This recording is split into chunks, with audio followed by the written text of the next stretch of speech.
welcome back to another Stories Untold stream. I was debating doing this. Didn't know if it was too late. I don't know if people are looking to watch Twitch tonight. You know, it's a weird holiday.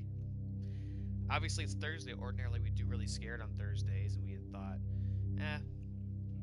this doesn't make sense. You know, even if this isn't a conventional Thanksgiving, we thought, why not just truly give ourselves the day off and see whatever shape that day off takes.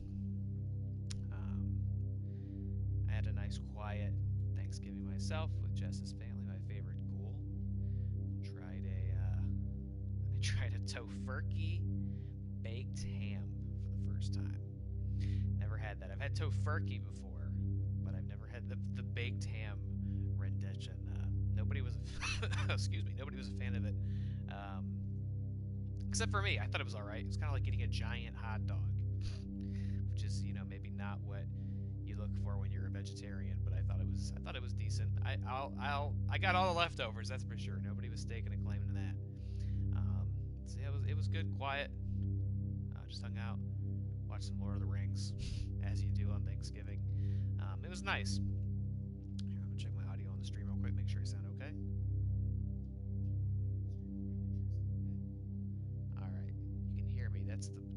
That's the first step, is you can hear me. Hopefully the audio sounds a little bit better coming through the headset tonight. Last night was not just my first stream of this game, but my first stream, period. Gameplay on this channel. Hey, Connor, good to see you. How you doing, partner? How was your day? How was your holiday? No work, no podcasting. Hopefully you enjoyed it. Hopefully this sounds... Let me know. Holler at me in the chat. Let me know how I sound, because I turned down the headset audio a bit because it was getting pretty blown out on last night's stream. It was peaking a lot. A little crackly, a little crispy. Hopefully tonight it'll be a little bit better. Hopefully it's not too quiet, though, versus the game audio. I'm expecting it'll still get a little crackly when I inevitably start screaming. Hopefully I won't scream. We'll see. But yeah, I was really debating streaming tonight, and then I said, you know what, I get to work from home tomorrow. I don't have the day off, unfortunately, but I get to work from home tomorrow, so I wake up a little bit later, bum it, sweatpants, so it's going to be kind of a laid-back day tomorrow. I thought, why not stay up a little bit later and play some Stories Untold, because I've been thinking about this game. I really enjoyed it last night. I've been thinking about it. I want to play some more. Relaxing day with some Christmas Shiner Ale. Finishing this book. He's finishing up Clown in a Cornfield. Audio sounds good. Thank you. Glad to hear it. He's finishing up Clown in a Cornfield. That's what we'll be talking about tomorrow on Really Scared. We didn't do it tonight. That's what we'll be talking about tomorrow on Black Friday, right? People were stressing about staying home today, and I'm sure in a lot of circumstances that would be a good idea. But what about Black Friday, man? That's the real scary one. We cannot have people out here, shoulder to shoulder, sardine cannon in Target to get a, I guess, PlayStation 5, right? That's what people will be looking for this year. Hopefully they mostly went online for that. Ate way too much. What'd you eat, friend? I was just talking about how I had a tofurkey baked ham today, and I never had anything quite like that before. But it was all right. It was all right. My favorite ghoul hooked me up. Ate a lot of vegetables. It was good. It was good. I'll be having Thanksgiving lunch, so to speak, on Saturday with my mom. A lot of casseroles coming out. You love to see it. The cheesy potatoes. Looking forward to it. Tonight we're doing Stories Untold. I've been thinking about this game today. I wanted to get back into it. I've been thinking about that first episode, House Abandoned, which ended kind of ominously, and I wonder if I missed anything in that episode, because I feel like it ended so ambiguously, without a ton of answers. And I wonder if I missed anything in that. Maybe, or I don't know. I don't know. These might all also.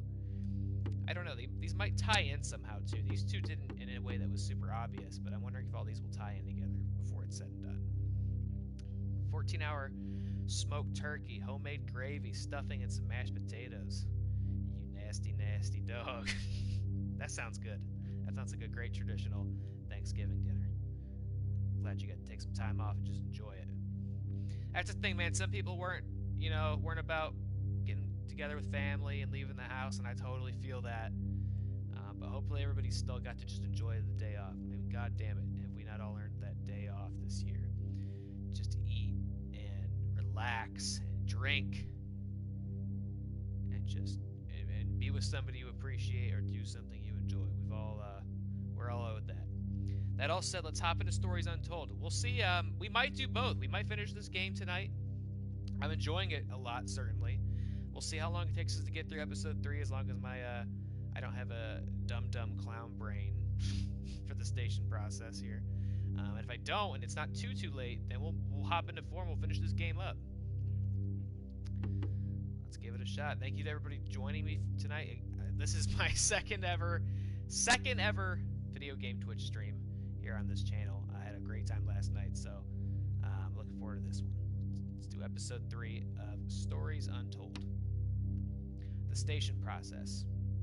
A team of workers are stationed in a remote weather monitoring facility in the Arctic.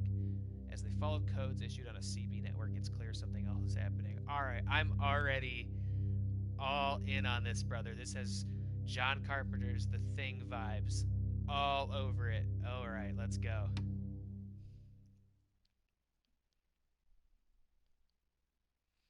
I also did turn the volume down on the headset a little bit, for my sake.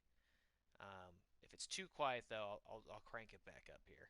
Because I do want to get scared. I do want to get immersed in this. Give me that hot synth flavor.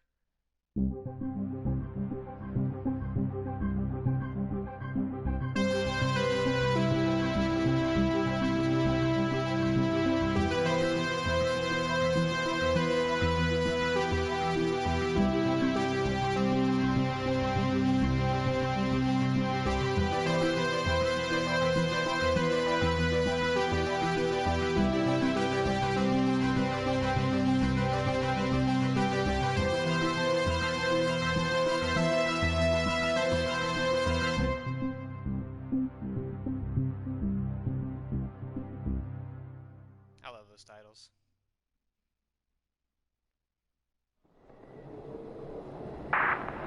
Station 3, do you read me? Give me a sign, man. This storm is getting pretty wild.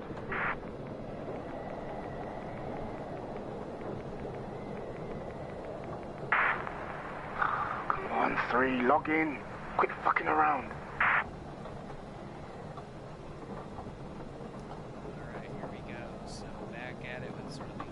DOS interface. This time to the CB radio. So we've got our passcode. Let's take a look around here.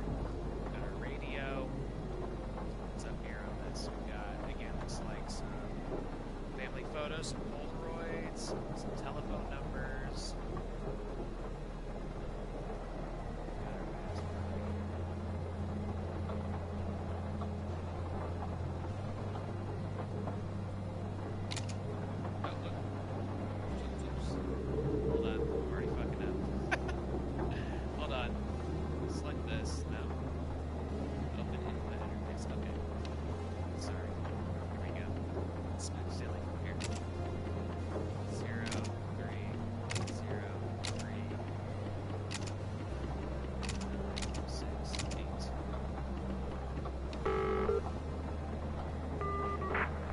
There he is. Finally. What took you? Is the microphone still broken in Station 3? I'll take that as a yes. Yeah, you can't reply. You should be able to hear you, though. Can see activity registering, so your voice is definitely going through. Oh, okay. We can chat later, 3. Yeah, this is pretty serious. I've had a distress call from Central. There's a situation and we have to fire up signal monitoring and relay systems right away. What kind of situation? I don't know. I'm assuming it's got something to do with this storm. Whatever it is, it's big to want to involve us. Shit. Okay, what do we do then? Well, my fucking cabin power isn't holding up in this weather, so I can't process the signals myself. 2, you need to feed the frequency information through to the backup terminal in Station 3. And 3, you just need to tune, decode, and process. Just refer to the handbook on the microfilm. It'll walk you through it. I've never done any of this stuff, so I'm not going to be much help, I'm afraid. It's simple, honestly. You could do this in your sleep. Okay, first one is due to appear in a minute or so. Have a quick read of that microfilm handbook. It should be on your left. I'm going to get suited up and restart the generator. Don't fuck it up.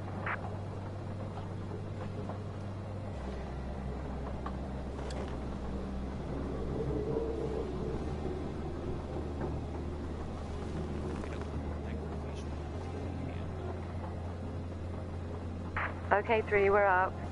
Do whatever it is you're supposed to do. I don't know yet. I have this terrible habit of blanking when they're telling me what to do in this game. Interface. Okay, so no, maybe I'm supposed to go to the microfiche.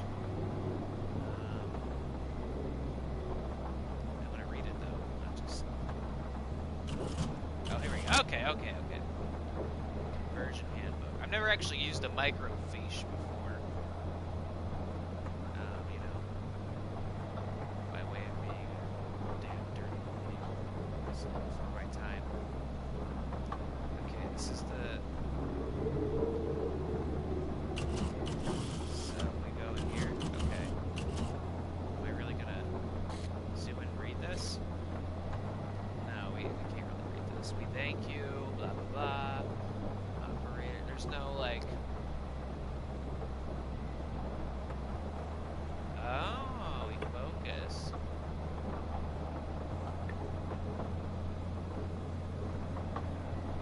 Well, that's not...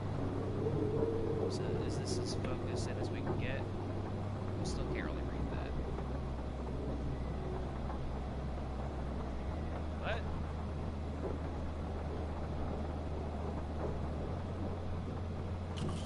Okay, here we go. Contents.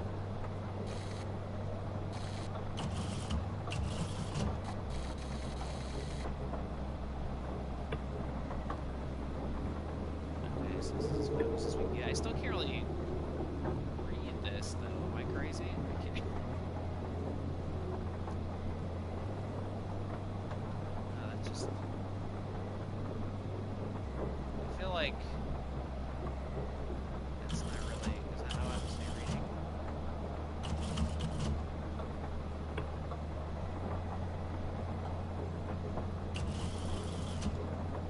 What are we... 1930 K8 CCFM.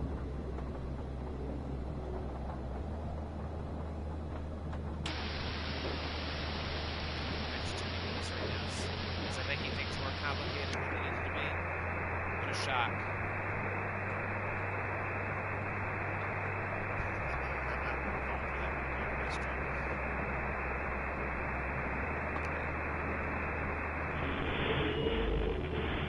Oh man, we're gonna hear something real scary in this room.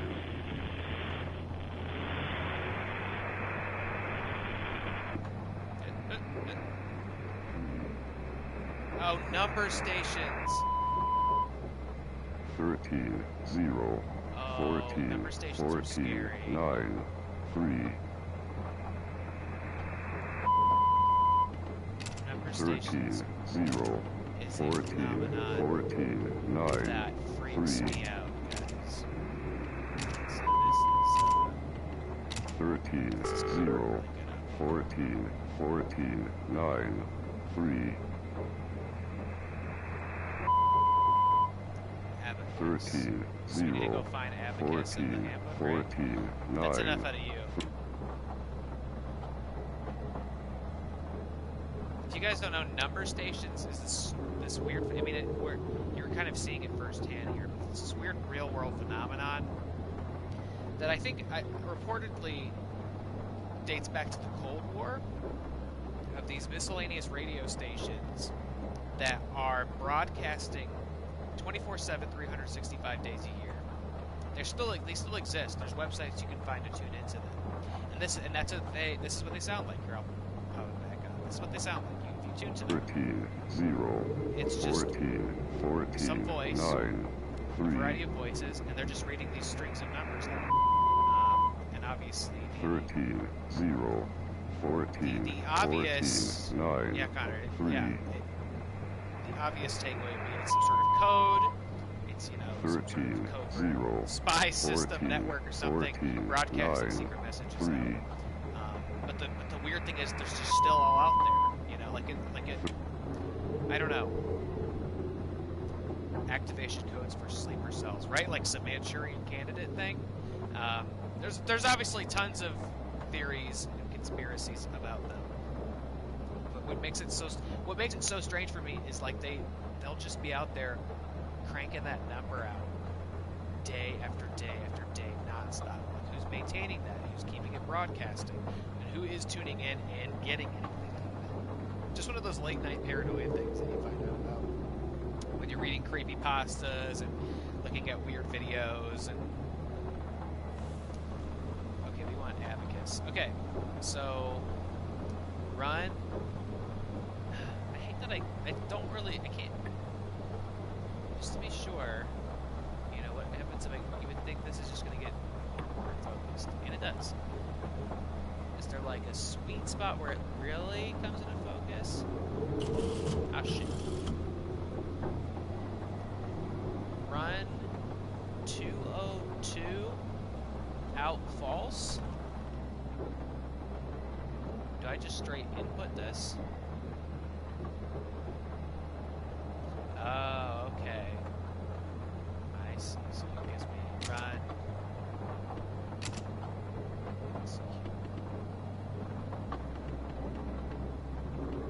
Two. All 202. I would never be able to make out a number if I wasn't like I'm actually leaning it really close to my monitor. It just looks like a little blob, but I think it says all 202 and then out false on the flex line.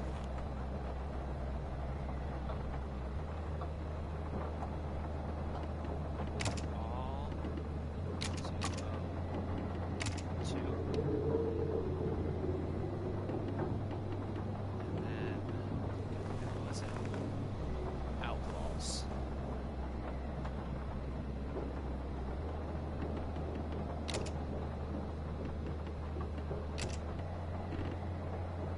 Execute.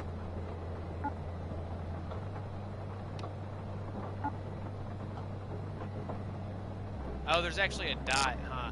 Okay. So I actually have to enter it verbatim. Run.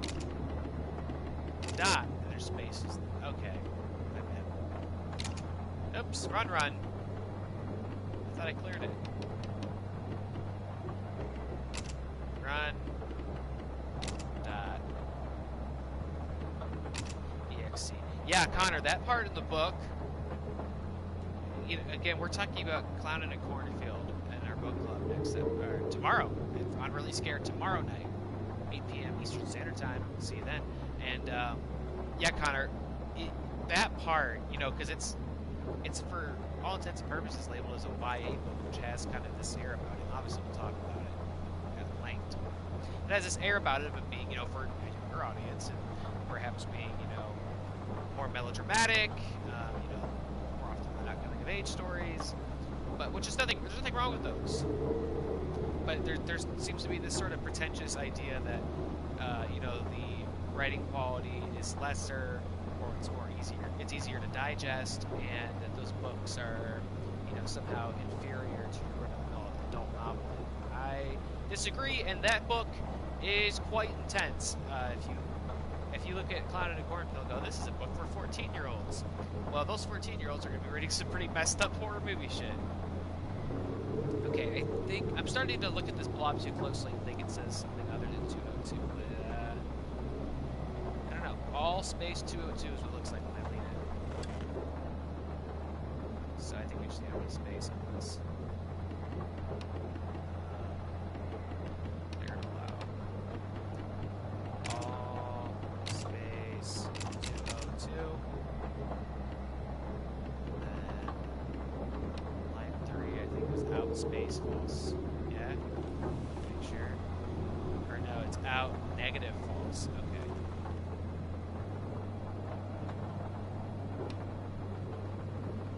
Like it was out space, negative, false. Yeah? Go. Yes. We're in. Okay, my light here just turned green and the signal stopped. So I think you did it right. Next one coming up in 30 seconds, apparently. Don't leave them hanging too long. I don't know what they're for, but I know we have to make them top priority or I'll get shipped. Of course, don't worry, we'll keep on top of it. Okay, there it is. Creepy sounding things, aren't they? Yeah, they're pretty creepy. And the real ones, honestly, are even creepier than this. If you can just go Google, like, number stations, listen or something, and I'm sure you'll find a list or a wiki or something that you tune in. They are scary. And the voices are so weird. Oops. Because they just have this sort of artificial air to them.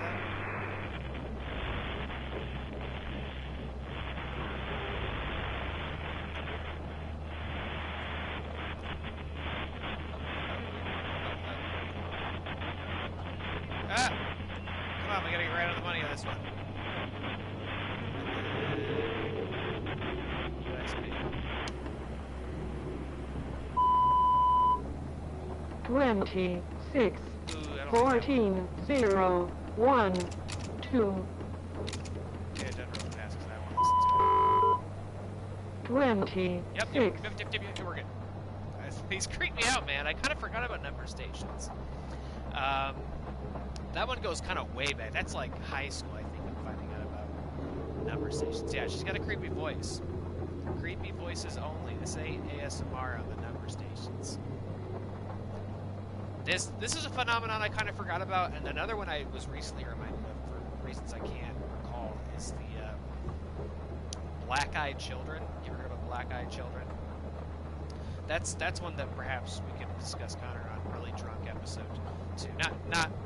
Not episode 2, but my episode 2, the sequel, whenever that happens.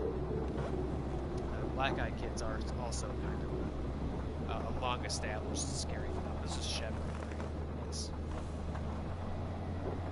But both, I feel like those are both, you know, I feel like those both not happen, but I found out about them around the same time. Like, you know, high school, being staying up late.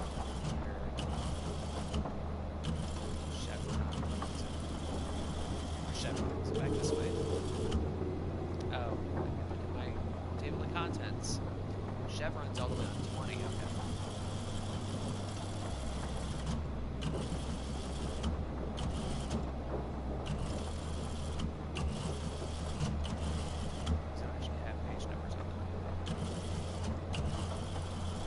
Chevron, okay. Ref dot init space negative. I'm just gonna try to remember that. Ref dot init. Oops. Well, this one again. Ref dot init space negative.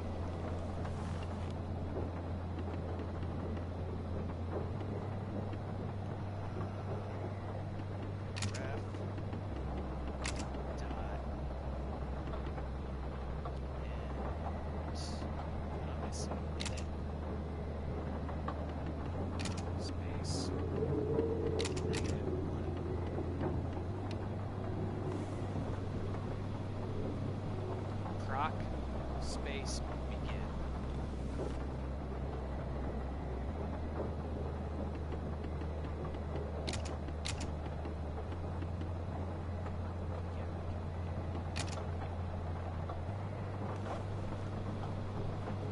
And then backspace proc greater than less than x y comma at proc. Oops, I mean that's by mistake. Act space proc space.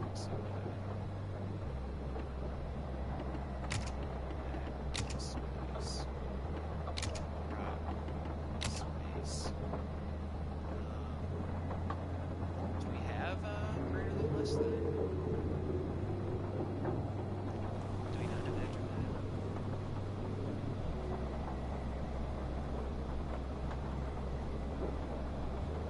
Was I saying XZY instead of XYZ? I just realized that. such a remarkable dipshit sometimes. Oh shit. I don't think... Oh wait, god damn it. I have to actually shift for these to count. Okay, let's go back.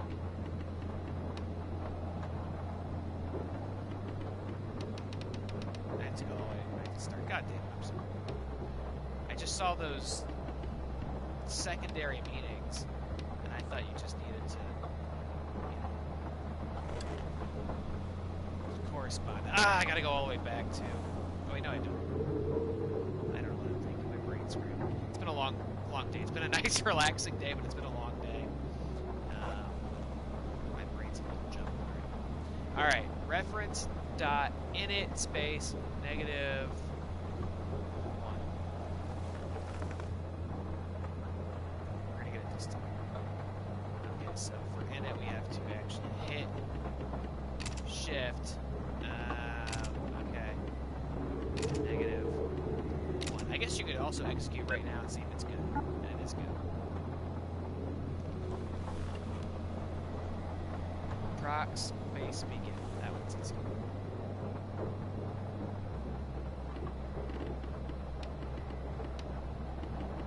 Proc space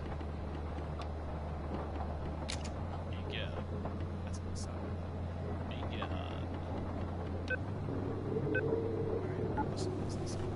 I'm glad the number station code breakers are really patient up here on the mountain. Act space proc XYZ.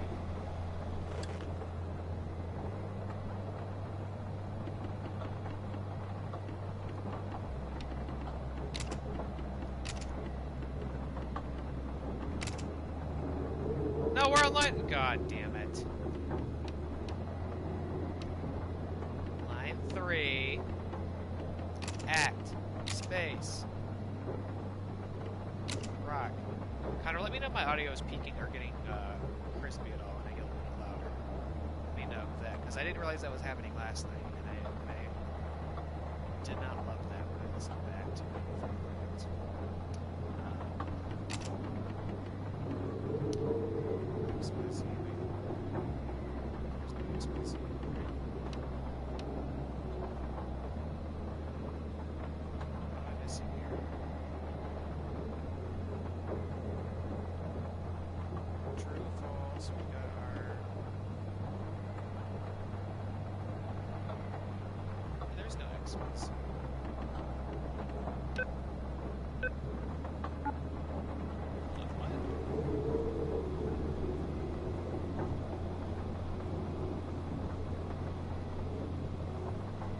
Oh, what is this? There's something down here. But I can't read that, really.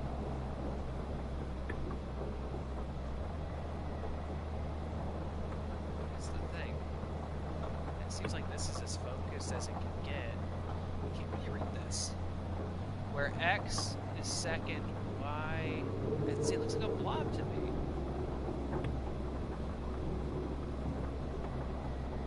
Where X is second... from broadcast code. Brother, I do not know what that says, really? Is there something I'm missing on how to, like, I know there's focus buttons, but, like, it seems like if I move it at all, you know, this is most focused, and to move it up any past that makes it less focused. All the way to the left seems the way to go. Where X is second, Y is fifth. It's C, fifth number. It's such a blob. Am I going nuts here, man? X is the second. I see that for sure. I think Z is the fifth number. I think Y is the fifth number.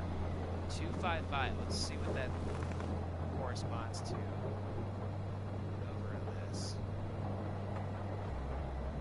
Yeah, Connor, I really can't. I mean, they have a whole focus mechanic, but like If I was trying to play this on my TV, dude, GG, like I would not be reading that. 6, 14, 0, So we 1, want 0, 2, 4, 4. twist, I think. Ah, shit. 0, 4, 4.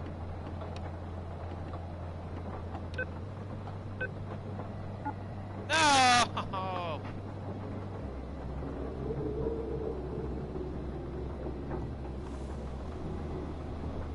Can't see shit. X is. I think this is saying value replacement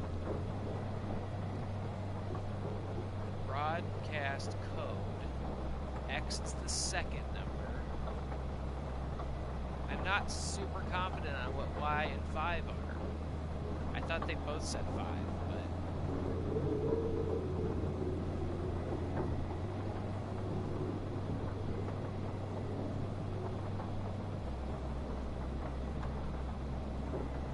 What's going on, man? Is my shit like pulled up in standard def? I can't read this! X is second, Y is. I think Y is 5th, and BC is 6th. Give another spin. 6, 14, 0, 0, 1, 2, 4, 0? Yeah. 0 is second. 26, 14, 0, 1, 2, 0, 4, 0. Ah, shit.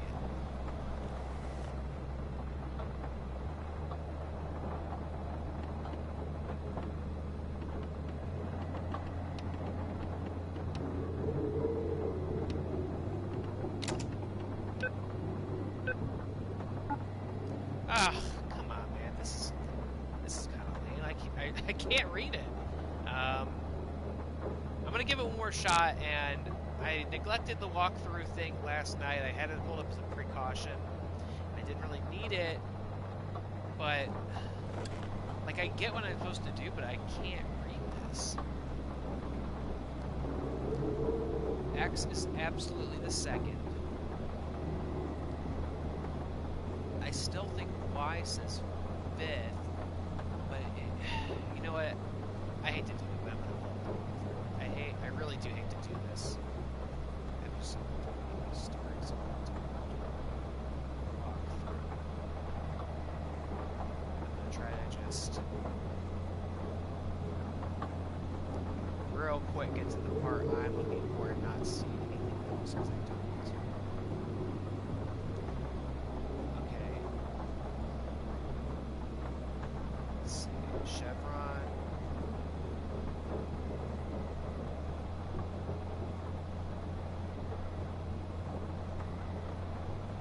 Get dot. What? Do I have that completely wrong? It's in it negative. So maybe the walkthrough is confusing. It looks like 612 is what they're saying. I want to see what numbers would that be. 0, 1, 2, Because that makes it even more confusing. Because I don't see how. 26, 14, 0, 1, 2, Whatever. We'll try 612. I hope I do not have to look at that walkthrough again. I just can't read that. It's sad to say. 6, 1, 2. Okay, now this shit's getting really weird. What do you mean? What?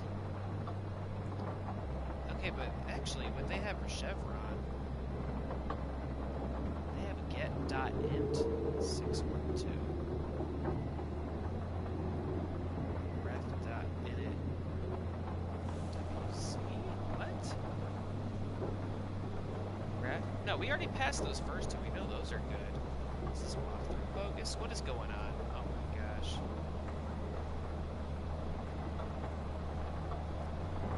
I'll try one more, I guess.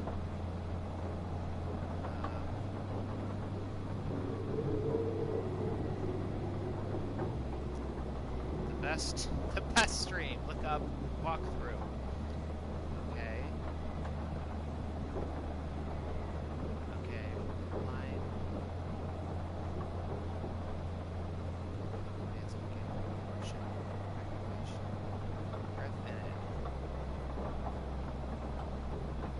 3, get. What? Okay, this is confusing because this looks completely different than. So maybe I'm like fatally misunderstanding what this last line's supposed to look like. I'm missing something. I really, I'll try what this says.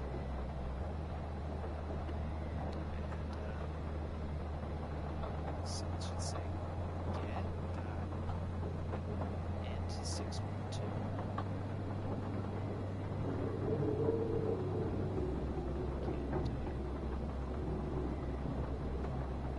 Wait, what? I don't see that anywhere. What is going on? Oh my gosh, I feel like I'm losing my mind.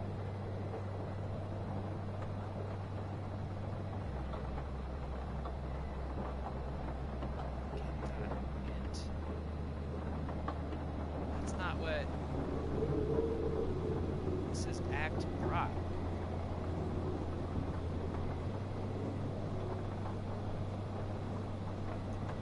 They like changed the puzzle when they ported it. Okay. I'm sorry guys, I hate doing this shit.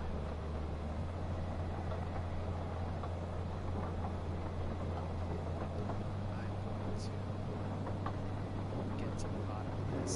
I mean, I feel like I understand what I'm supposed to be doing. I just can't read this thing. I don't know if that's a porting issue for PlayStation.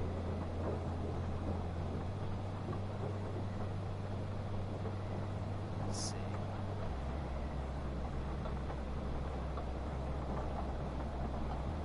That is.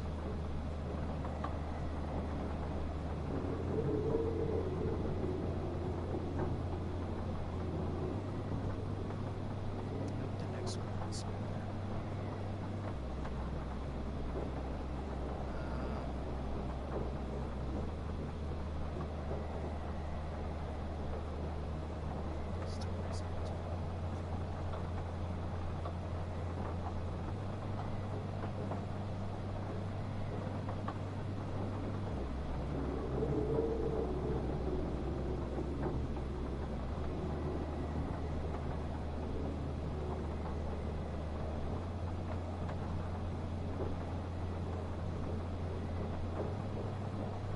This is.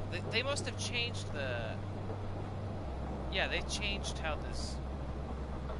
So Connor, I'm basically. I hate to say it. I'm resorting to pulling a walkthrough for this part because I get what I need to do. I get that X. So like up there, you see X, Y, Z in the brackets, and that there's no letters to punch in. So X, Y, and Z correspond with numbers. And there's this key at the bottom that help me figure out which numbers it is. But you absolutely can't read it. I'm pretty sure X says second, Y maybe says fifth, and Z maybe says eighth. 258. I'll try that one more time. And then I was basically trying to pull up a walkthrough, but I'm pretty sure they changed the way that this part of the game runs when they ported it to PlayStation. So then also the walkthroughs were telling me to punch in something like options I definitely don't have. So I'm just buried in like a shit salad right now. So what did I say? 258. Oh, so to get these now, so I think I'm supposed to get the second, fifth, and eighth number if I read it correctly. 0, The 1, second, fifth, and eighth 2, number from here, and also X space proc space.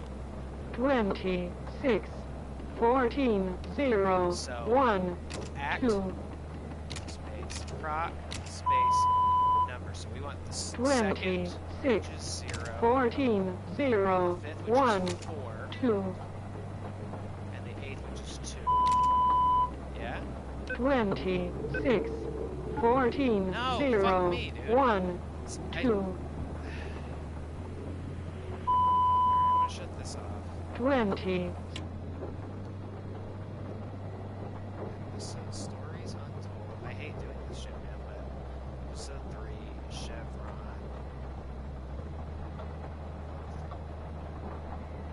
I think it's gonna be PlayStation. Or I'm just completely incompetent. That could also be the common denominator here. But I feel like I don't know. I feel like there's nothing else to do here. Hackproc. They were all saying 612. Yeah, Connor, that was my read on it, is that it's so, like, again, and if I'll hold on this for a second, Connor. If you can make any more sense of those blobs at the end, I'm really confident it says X equals the second number. Y, I think, says 5th, and Z says 8th in the broadcast code, but, like, my nose is practically touching this thing, and I cannot read that. I've got the focus dialed in correctly, and it's so blurry. 612 was the number that I saw in this walkthrough, but I think I tried that already. 612.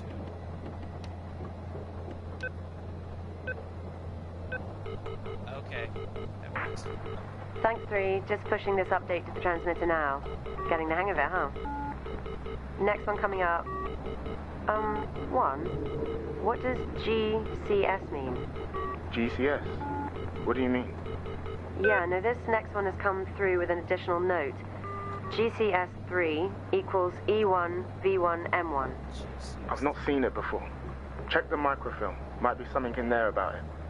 Listen, let me know when you're done with that one. I haven't heard back from the transport team and I'm starting to worry. Sure thing. Okay, here it is. Whoa. Okay, that's different. Flashing red screen. Yeah, quite the warning sign. Shit. Something's going on. The last two must have just been testing the system. Tune it as normal and I'll see what I can find out once I get these goddamn lights on.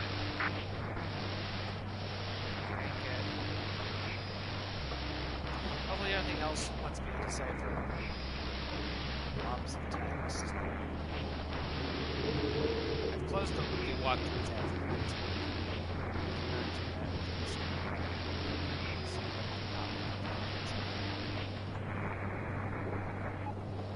What was that?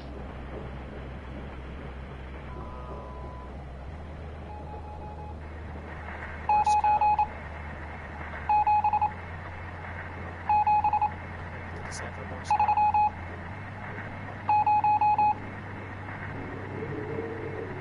Oh, this is going to be the authorization key in Morse code.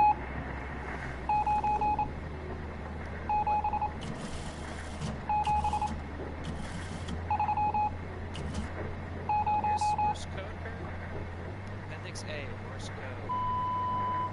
2 mess ups. Oh no! They're going to want me to read this! Look how tiny it is! Oh, come on. Am I tripping here, man? Like, there's no way. Okay, like, I see the alphabet up there.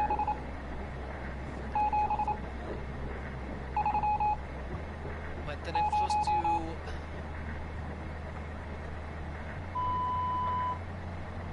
I'm not tripping, right? Is this like a thing with the PlayStation port? You can't read this?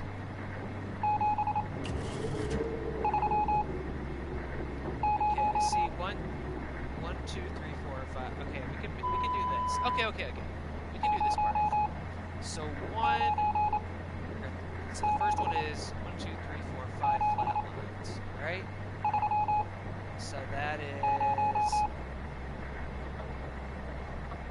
10. 5 flat lines is 10. The next one is 4 flat lines and a dot. So that would be 9. 2 lines, 3 dots. 7.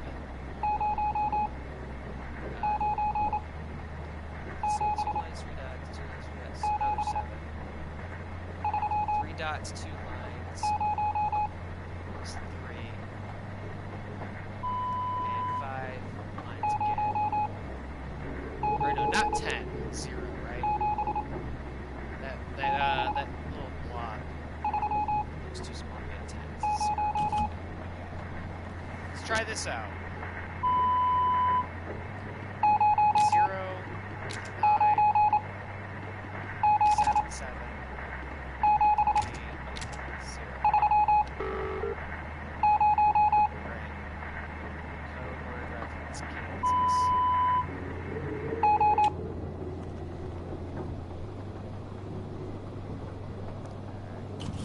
Kansas. What else is called sacrifice? That's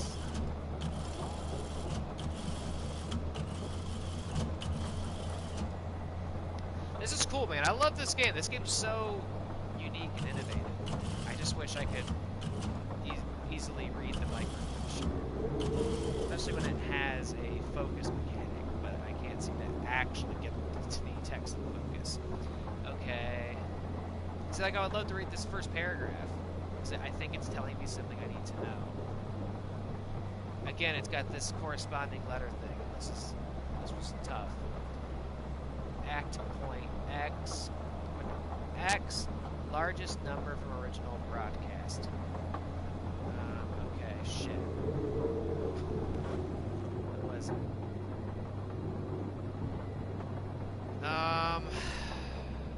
There was a 9 in there, right? Please don't make me. I opened the basically I opened a new tab on my browser and typed out the Morse code as I was figuring it out, but then I closed that tab that I typed it out in, so I would love to not have to go back to the Morse code translation slide. Okay, let's see. So point X enter. I'm hoping that was 9.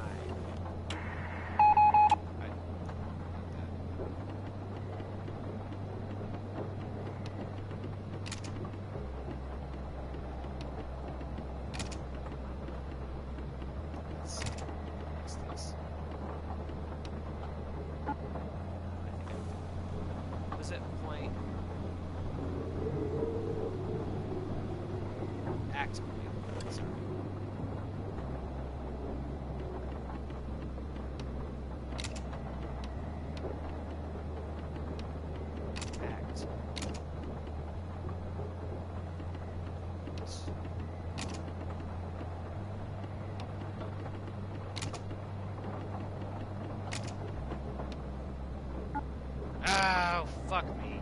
I'm gonna have to do the Morse code again. This Connor, you somehow miraculously remembered what I did. I guess you could. I'm gonna, you know what I'm gonna do? I'm gonna figure it out. I'm gonna post it in chat. That way I don't forget. Oh man. This is one of those things. Why you edit it out? This one's taking some more time, and I think a lot of it has to do with having to scroll through here and not being able to read the text. This one's taking. Okay, let's try. Let's translate this again.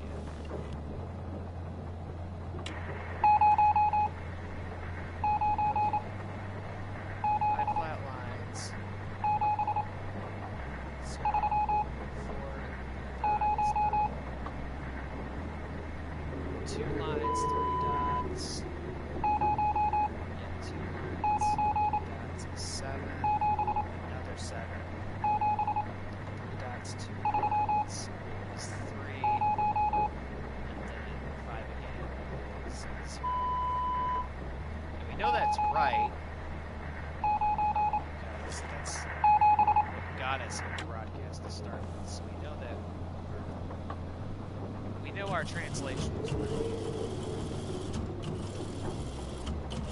So the real key here is translating that just unfocused nonsense. Okay, so the first line should be act X equals largest number from original broadcast and Y is smallest number from original broadcast. Well, X should be 9 then, no? So it should be ax space point space 9. Then ax space point space 0. Let's try to get it all in there. Ax space point space. I didn't like that line. Am I entering all of this correctly? Act space point space 9. Act space point space 9. 2.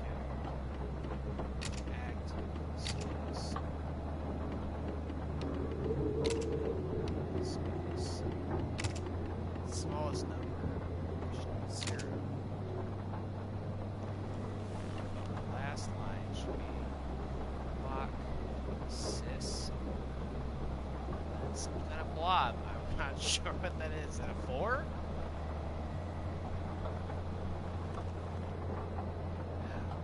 That's kind of aggravating.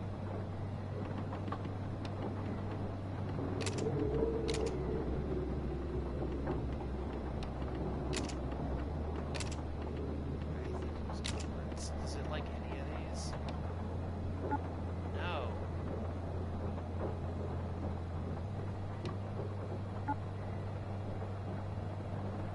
Ugh, this is aggravating. It's cool in concept, but I'm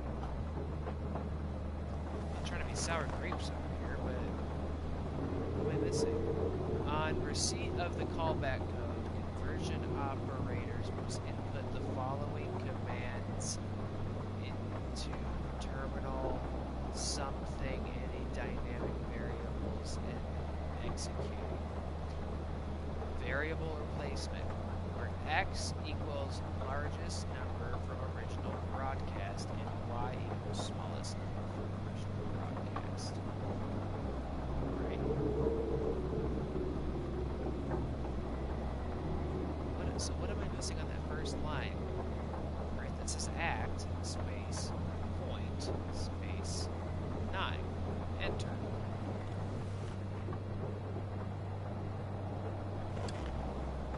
Act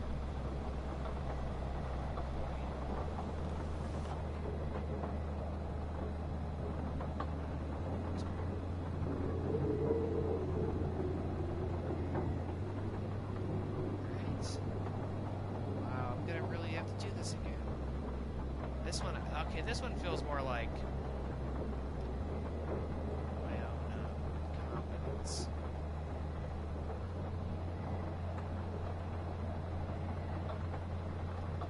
But I really don't get what I was supposed to do on the last one.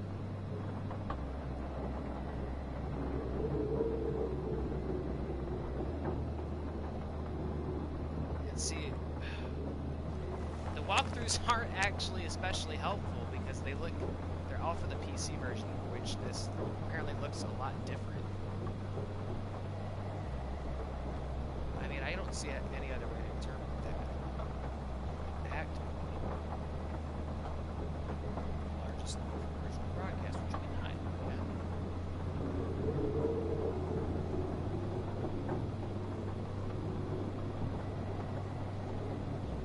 I don't see what else to do here.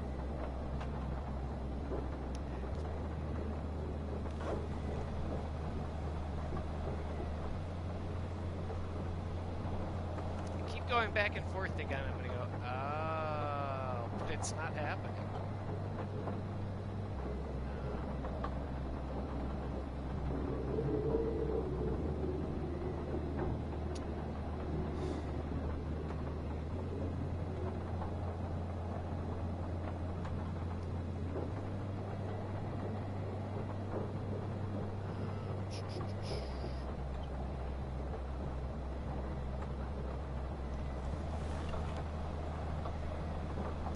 It's not helpful.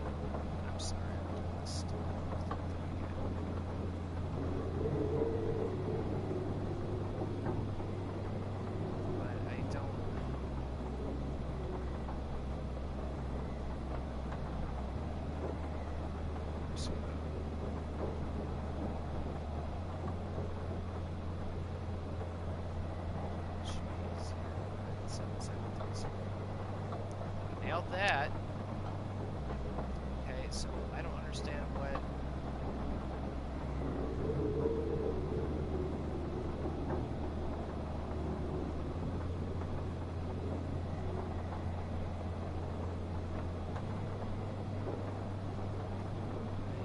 I'm stumped by this, because I feel like what's aggravating for me is I don't feel like I'm misreading it, but it's not.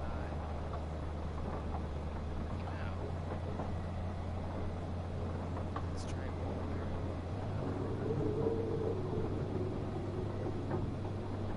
Okay, so yeah, this is Kansas. Oh, oh my god. Okay. I'm sorry, I don't mean to be sour grapes excuse poopy pants baby over here, but I think this is another thing where the blurry text is failing me. I don't know if it looks like this in PC. That doesn't say act, does it? It says rot. So this should be rot point 9. Oh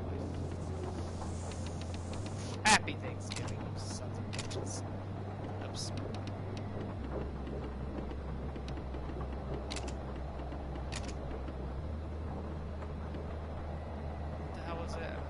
So many times, it's point, yeah.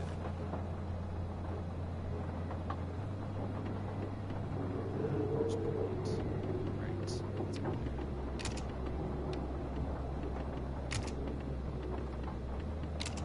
I'd be curious to know if this is like one of those, because this, I know there's stuff that gets kind of screwy when games are ported from one console to the other, or from PC to console.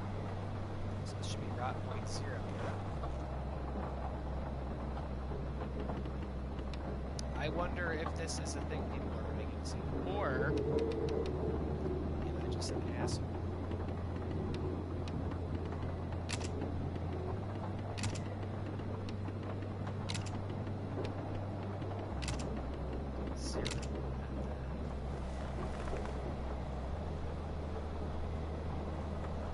I think that says.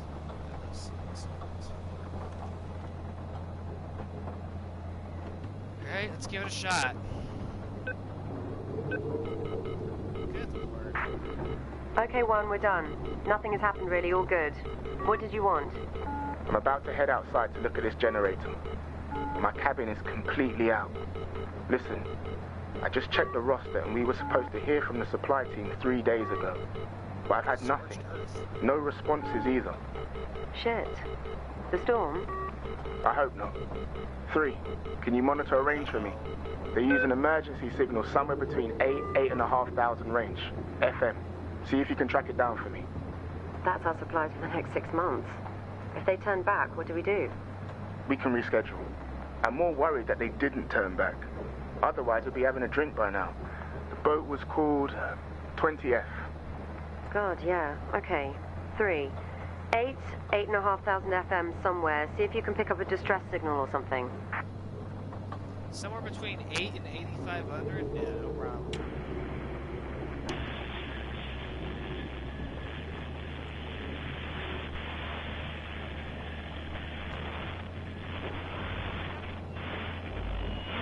So, before we get into this, we saw something about 18 targets, a scorched earth protocol, and some sort of target range that encompasses several continents and planet.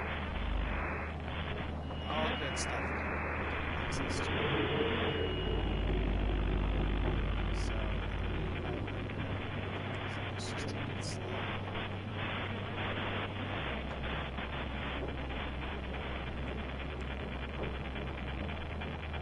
Does anyone read?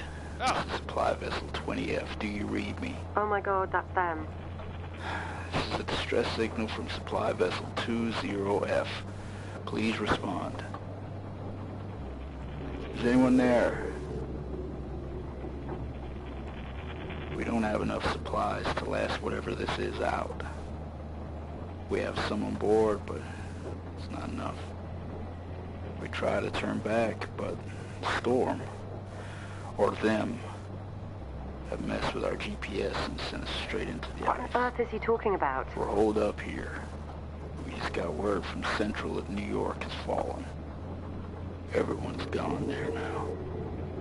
I thought us being so remote would give us time, maybe, but I can see them coming. This is aliens. Be ready. All of you. It's 20F out. 1, are you there? Are you hearing this? Lock your door, 2. 3, do the same.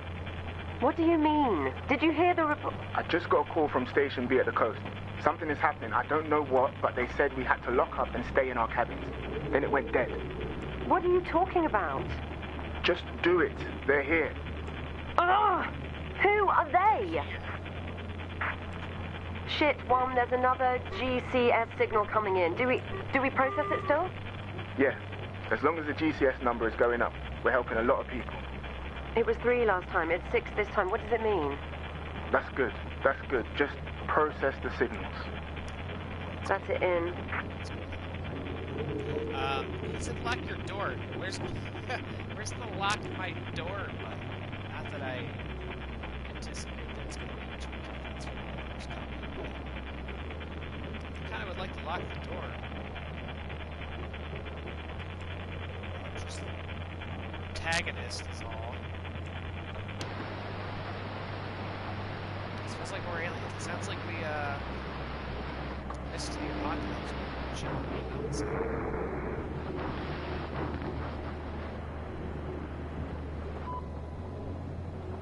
Mike, Zulu, Sierra, Hotel, Bravo, Echo, So MCSHBE. Mike, Oh, we've got to Zulu, Sierra, go again. Hotel, Bravo, Echo, Okay. Zulu, Sierra, Hotel, Bravo, So Echo, we're corresponding numbers though, Mike. right? So it's just whatever. Zulu, Sierra, Do I have this correct? Hotel. Let's see. So Bravo, Echo, Mike, Zulu, Sierra, Hotel, Bravo, Echo, Mike, excuse me, Zulu, quietly. Sierra, This together. Hotel, Bravo, Echo, Mike, Zulu, Sierra, Hotel, Bravo, It's not Echo, enough that I have to lean in and squint my eyes Mike, when my nose practically touches the Zulu. monitor, but I also have to Sierra, turn my head over Hotel, sideways. Bravo, Echo, Bravo. Mike, Alright, I don't know if I Zulu. did this right. Sierra, Let's see what it says. Hotel, Bravo, I don't know if I have the right thing. Echo, But I think it should be 11, 20, Mike, 1, Zulu, 9, Sierra, 8, 2, Hotel, Bravo, Echo, God damn it. I knew I was going to give that my first shot. I'm Mike, thinking, we got the phonetic Zulu. alphabet. Yes, we do.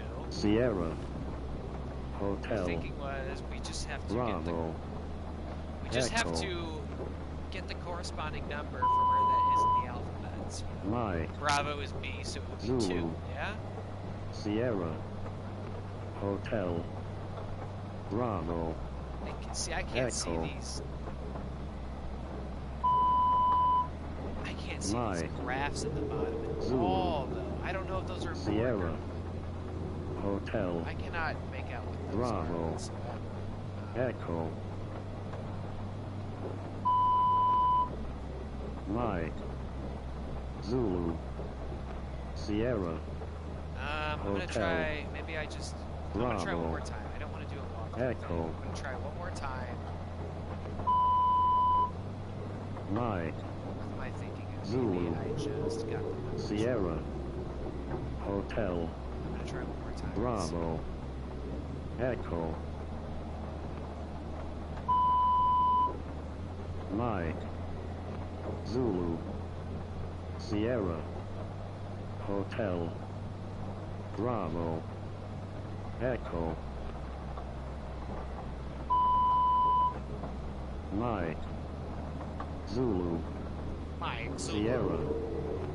Hotel. Bravo. Echo. I think maybe my stupid ass just Mike. Let's see. Zulu. Sierra. Hotel. This is different than what I had the first Bravo. time. Echo. Mike. Zulu.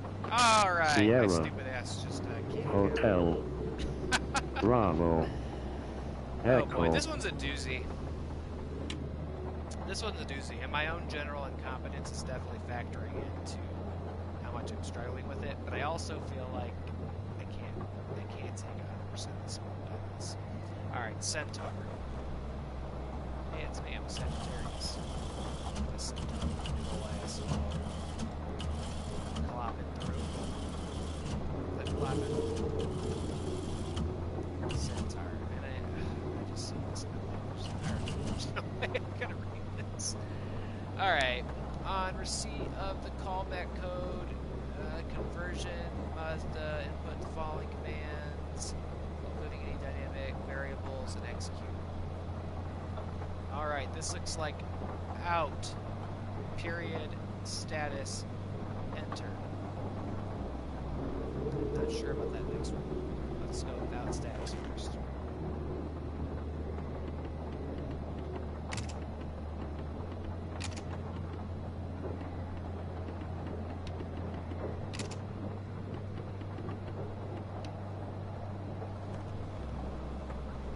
Next up. What the hell was that say? CAD? Looks like CAD.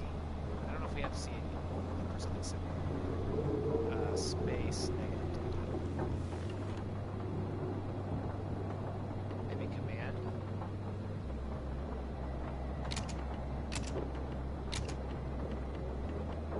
Oh shit. Let's double shift. I will say I bet these kinds of parts, these sequences are easier to do on the PC version. This keyboard.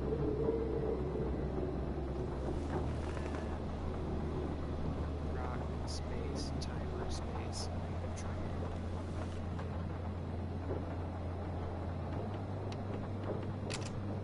God damn it.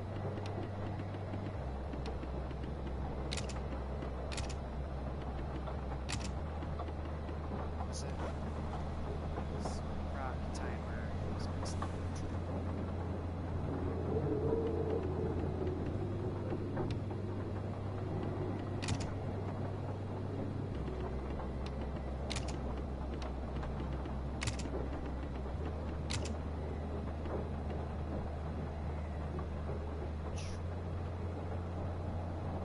True? Oh, true's over here. I have the shit correctly. Let's see. Nope. Too good to be negative true. Rock, space, timer, space, negative true. Maybe there's no space.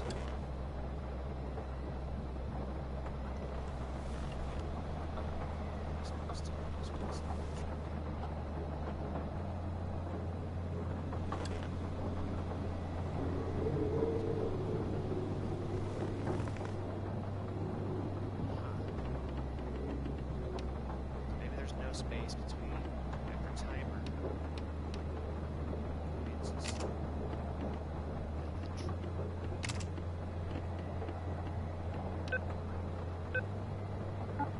give me a fucking break.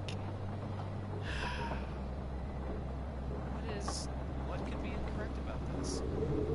PROC space timer. Negative true.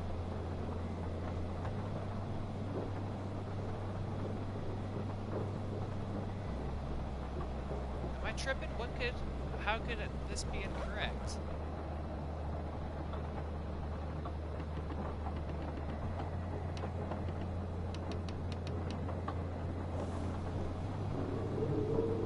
PROC space timer. Definitely a space there, right?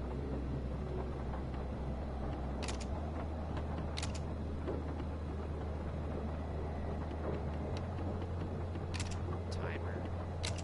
Oh, fuck.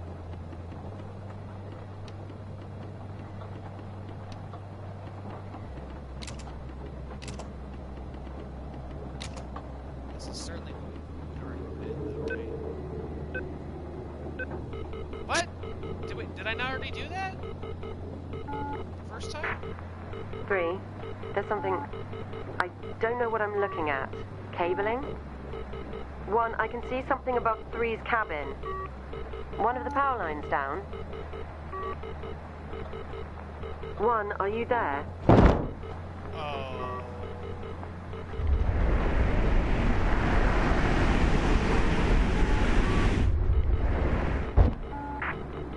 Fuck. What the hell is that? I can't see you from here, 1. What's going on? It's above me. Shit, it's above me. It's over Station 3 too. They're here. What's here? Jesus, 1, what the fuck is out there? It's fine. It's fine. You'll be fine. What do you mean? Shit. Here's another signal. Oh, let's just listen to the radio. GCS7 equals E1 V5 M1. What Yeah, the no, it's hell? cool. It's flashing urgent. Yeah, it's cool, man. So they just dive bombed onto the top of my winter shack. But let's tune into the radio real quick. And you also didn't let me lock the door. Everything's fine. Great. Great. I hope he's got some spectacles so I can read the microfiche better. I'd let him in real quick for some hot coke. 8150 KHC. Let's go.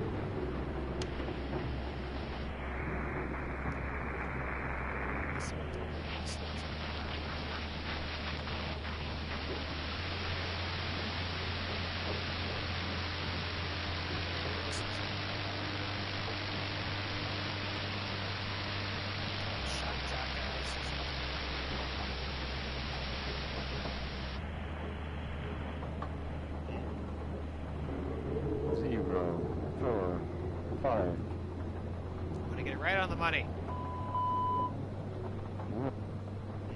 I can hear it already, but I want to get it. Boom, there it is. 4, 5.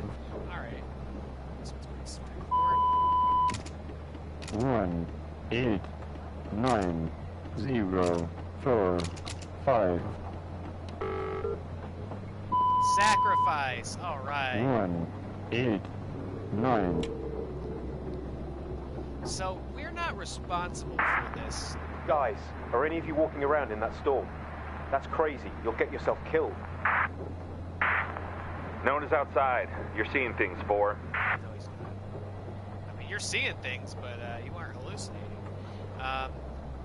So we're not responsible. We're not accidentally initiating these things. I don't think we're just sort of tuning into them, right? Something has launched. We know that, and something like a code name of Scorched Earth.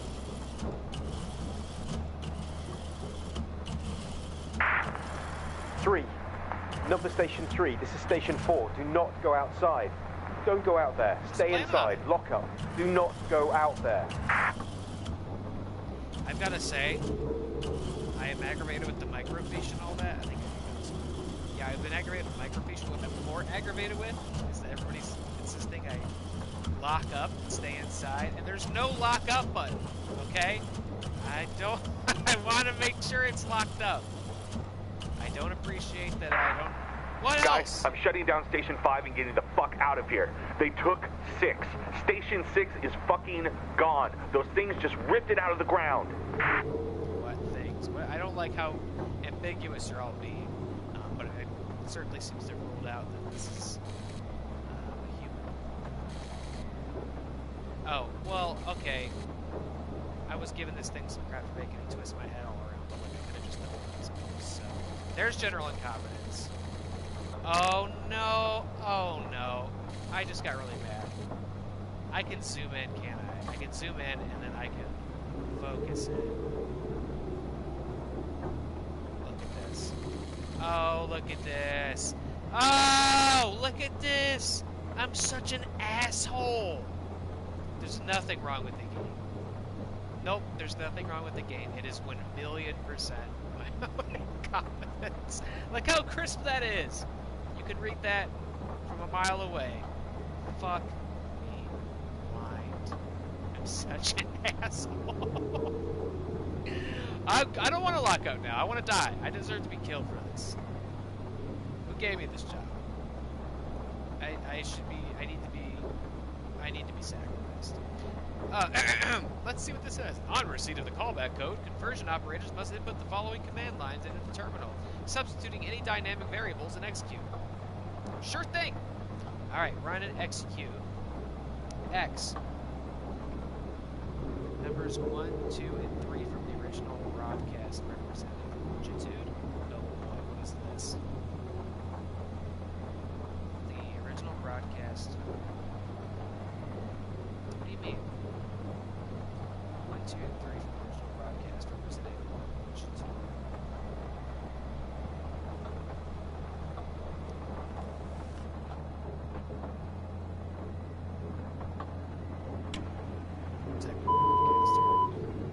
One, 8, 9, 0, 4, 5. So I have it, so I don't have to hear this. Okay, that's the number 7, right? So numbers 1, 2, and 3 are RX. So 189. Run execute 189.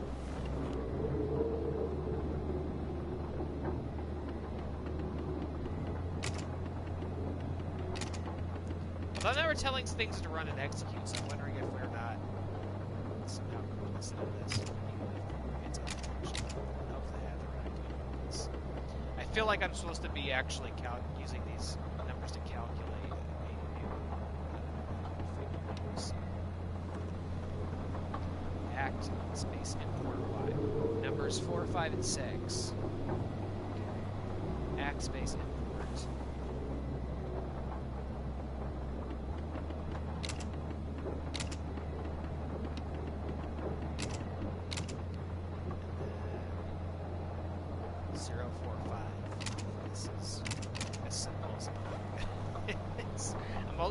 This one, but I've come to learn it's because I'm just a dipshit, so it's not the game's fault. Point, space, 1, space, minus space, number of letters in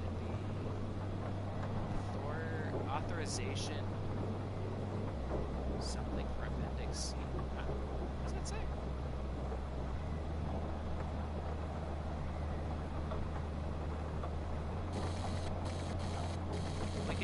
We could just zoom in even more. Number of letters in the authorization word for appendix C. So I'm gonna go find appendix C. I'm just gonna write this in the chat. Point, space, 1, space, negative, and then whatever you have to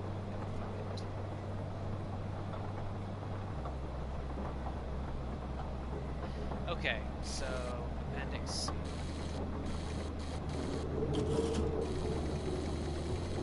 Ah.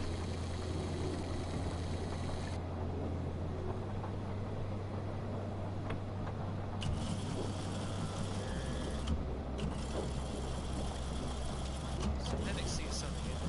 I'm just gonna check this real quick. Sure. So appendix C is okay. It's after the alphabet thing.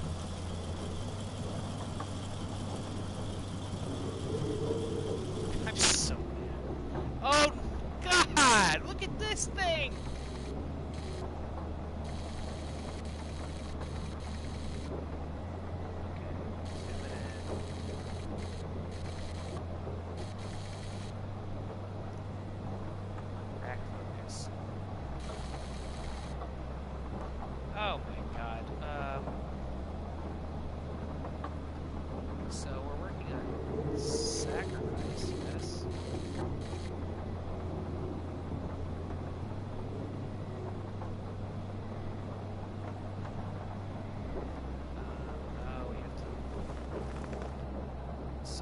8150 USB. Start. USB. Broadcast frequency 8150. Processed broadcast numbers. Total, so I'm adding them. Process total of broadcast numbers. Okay. So 18.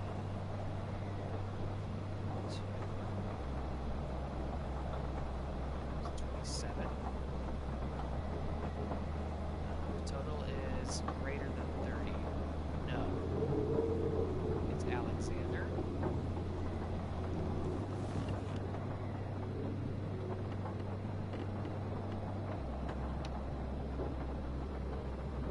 Wait, how do I put Alexander?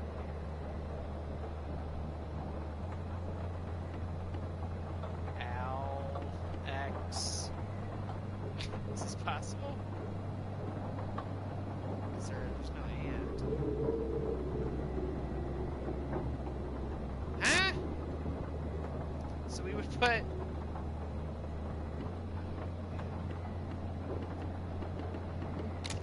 point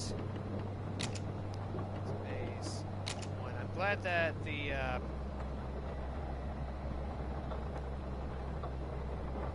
shit from Stephen King's The Mist outside or whatever is patiently waiting for me to crack the code on this before eating my entrails. 1 space minus space and then Alexander.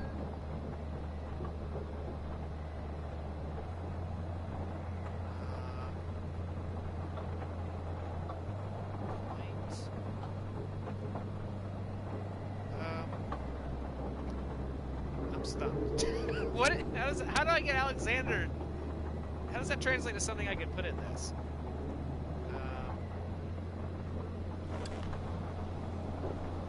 Alexander.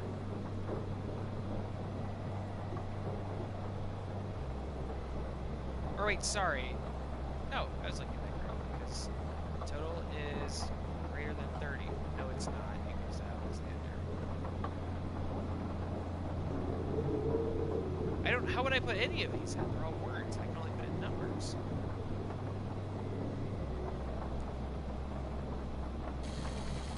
But, let's see.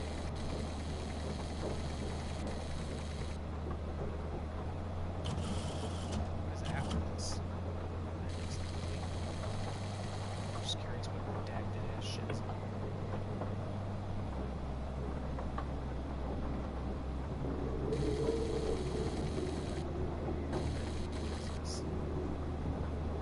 Opens to verbal command, speech, or shout.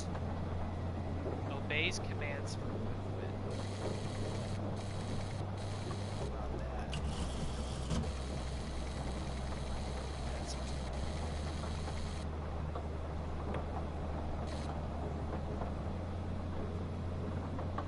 is this? Is this something? My trippers are scary picture right here. Or is that just splits in that You know what else this kind of reminds me of? Speaking of like late night phenomenon that you learned about a long time ago. The I'll mispronounce it because it's Russian. The Dyatlov Pass incident. About a couple mountain climbers who died up on the mountain were found. Their tent was found shredded. Their bodies were found scattered all over the place with all their clothes removed, and they were like coated in some strange unidentifiable radiation. Dyatlov Pass incident, something like that. Unless, am I supposed to take Alexander? I never even found out what these were. How do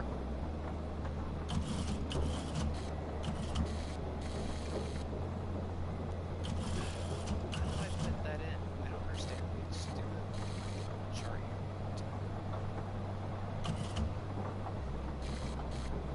start. Signal modulation. USB. Broadcast frequencies. 50. Process total number of broadcasts.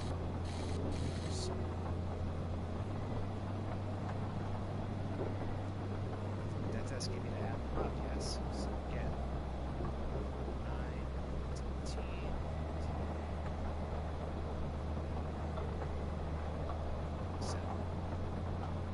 should be less than, so it goes down, is total 30, it's not, so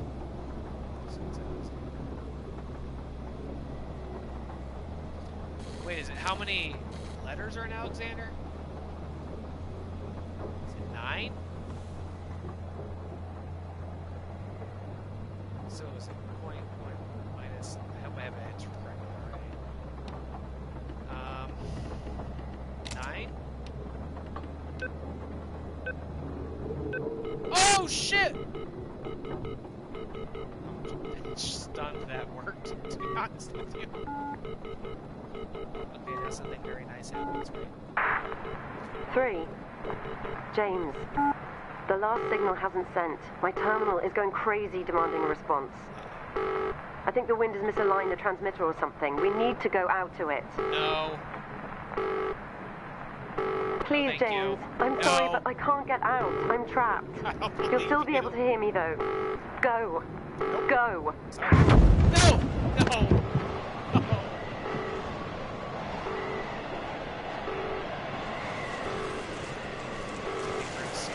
Oh, we're getting dragged out.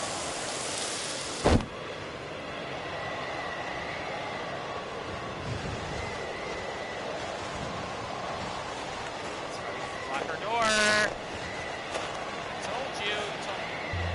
Oh, wow! Okay, but this is the first time we actually were able to move around in three-dimensional space. I did not expect this. I did not expect to see something like this. I was pretty set that the mechanic was saying that that's the type of stuff.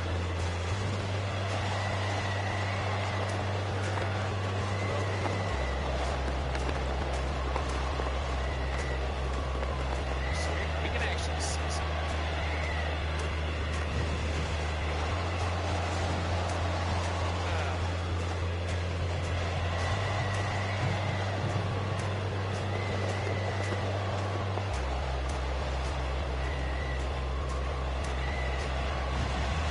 I bet she got up and locked her door. That's what she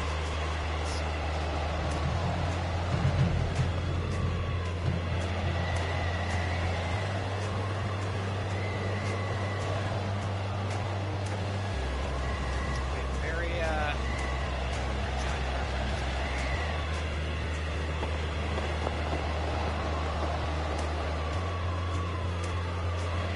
really did not expect this.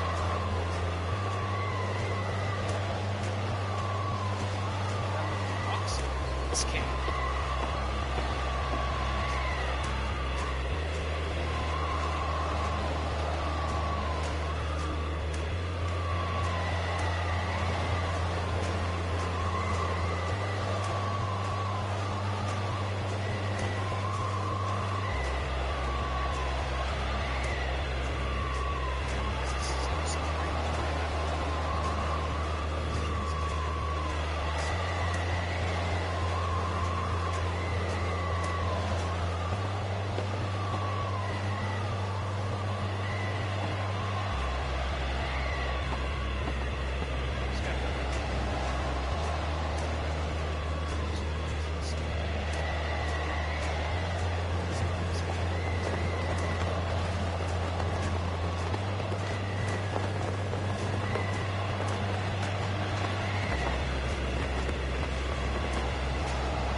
Game D.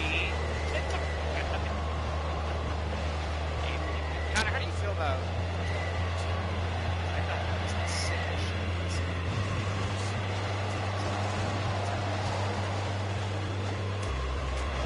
There's some cool ideas in there, such as... Hold up, U.S. Anderson.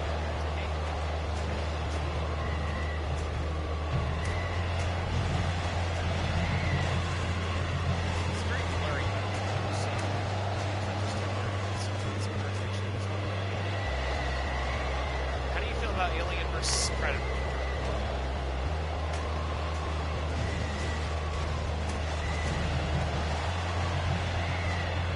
Game sound is drowning out my voice.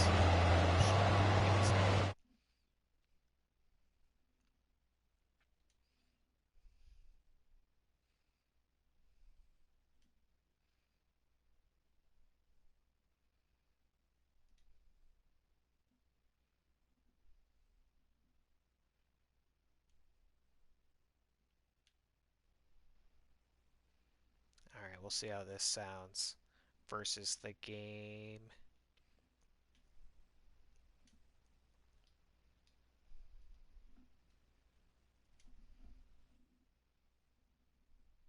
Oh, hey, there's a pause screen. However, they don't see any actual game audio options. I turned up my microphone a little bit. Yeah, this part of the game is a lot louder than the other parts. Let me know if this sounds like I'm trying to avoid it from peaking, you know, cutting out, which I was doing whenever I was getting overly excited yesterday, screaming or laughing or any of that stuff. It sounded awful, so I'm trying to avoid it. Sounds better.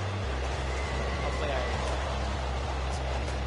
guess I have to do something here, but as you can see, I don't really have... All I can do is hit X to select. So I can't really pick a switch. Yes, ABP is... For like... For like years of comic books and video games and tie-in novels and things, you know, to finally have those two properties cross over properly. Kind of a letdown, but for me at the time, as a kid with put gel in his hair so he could have radical spikes, I thought it was pretty cool. This is running, right?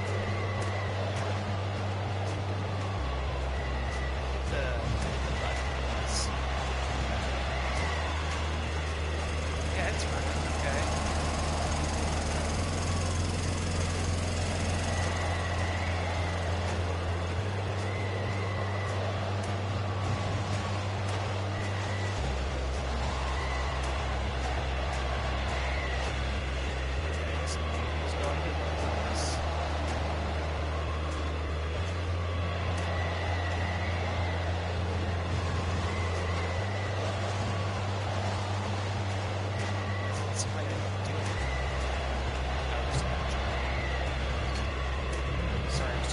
Talking about all of U.S. Anderson's.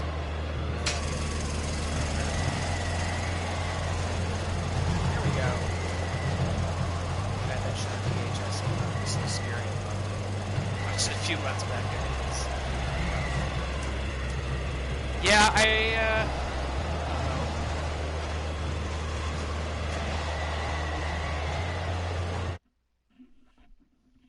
What happened? Did the stream go down? No? That's weird. It looked like the stream went down for a second, Connor. I don't know if you saw that, or if it looks all good on your end. But, okay, it looks like it's fine now. I don't know if that was just on my end, or it threw up an error message, but it looks like we're alright now. Okay. Alright, we've got the generators going. Anything to get here now? Boom. We did it.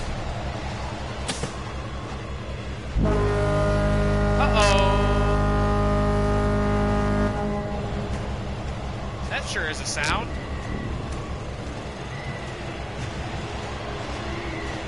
Reapers.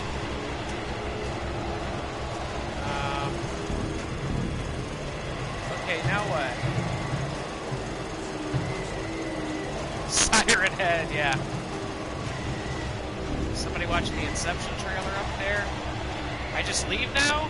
I can't feel my legs, James. Well, why don't you get up and stretch and come on out here? Instead of making me do all the work. Making me squint to the microfiche. Walk up a mountain. God knows what's circling overhead. Are you in here?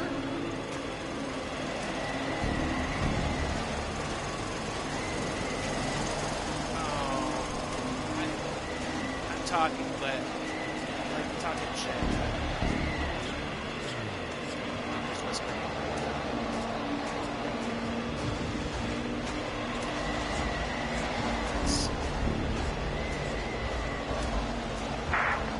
I'm so tired. What's going on out there? Ah! What? I didn't notice this looked like a universe.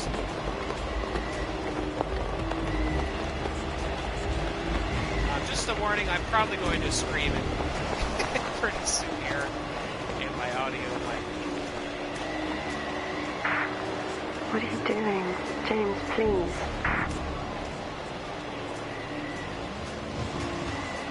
Oh boy. He's coming back. He's coming back.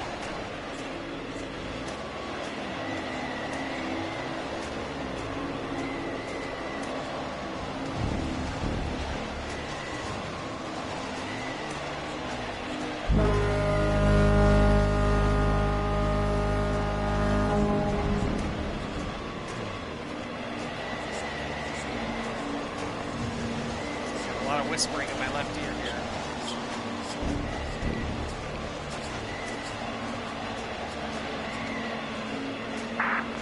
That's it.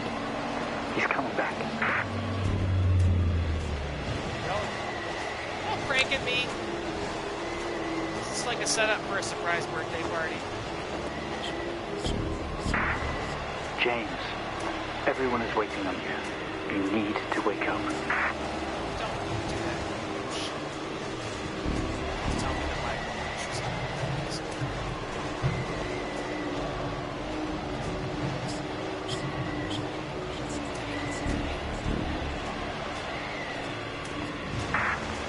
These machines, they are your lifeline. Follow them. Please. That guy kind of sounds like the guy who was giving me instructions. James, go to them. Tell them what happened. See this shit, right?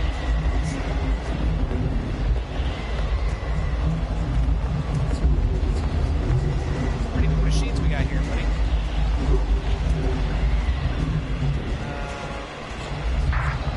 Mr. Asian, can you hear me? Mr. Asian. Yeah, that was the guy from the last one. That was my name of the second episode. What's going on here?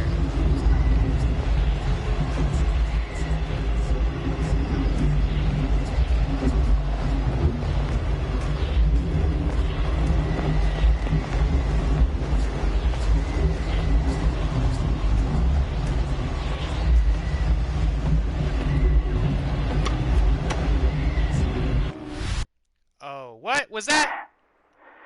Welcome back. Was it episode 1?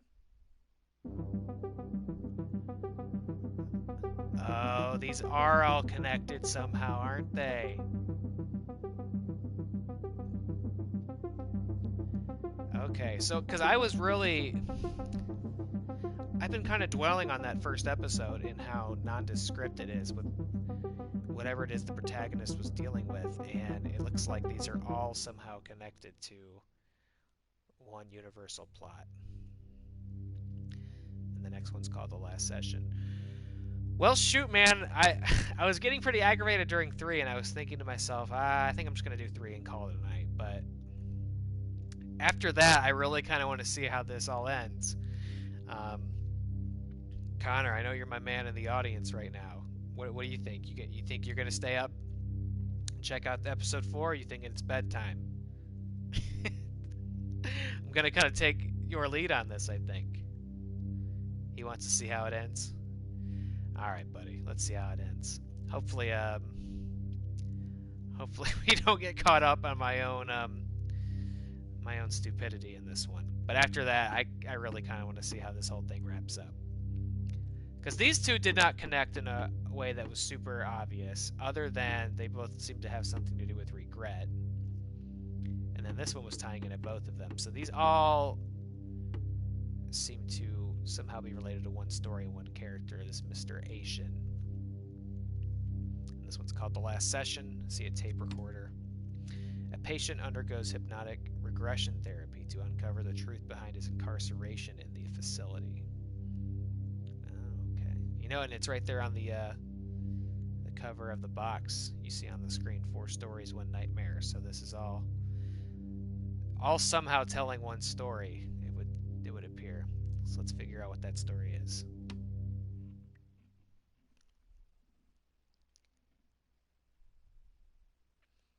I'm digging this. I'm hoping no more walkthrough for the night, though. I guess I didn't. Not that I truly needed it, I guess. I'm just a clown. Give me the synth!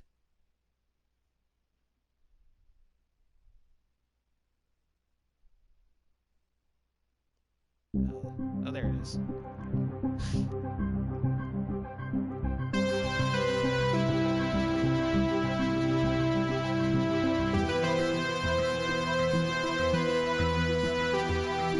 I think that's enough of that for now. Oh, no, not the synth.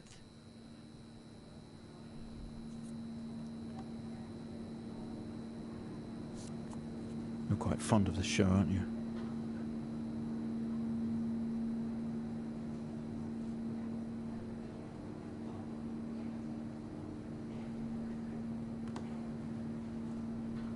I fucking love Okay, it too, come on. Let's get you down to the observation room.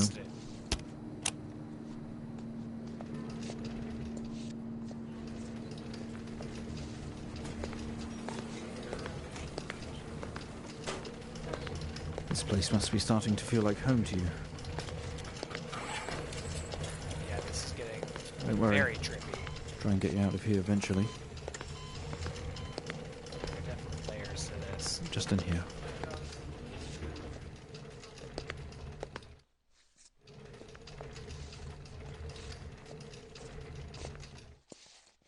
Okay, are we through in the next room? Just relax and we'll get started in a moment. I expect to see some elements from all 3 of those represented somehow. From the last 3 episodes represented Right, somehow in Mr. this. Asian, now are you ready? There we go. Just hit record on the tape deck in front of you when you're ready. So I'll be really... I feel like the first episode was the most personal for this character. Something terrible happened with him and his family, possibly in his childhood home. We don't really know what, and he's obviously carrying a lot of guilt that's manifesting in these very surreal and scary episodes.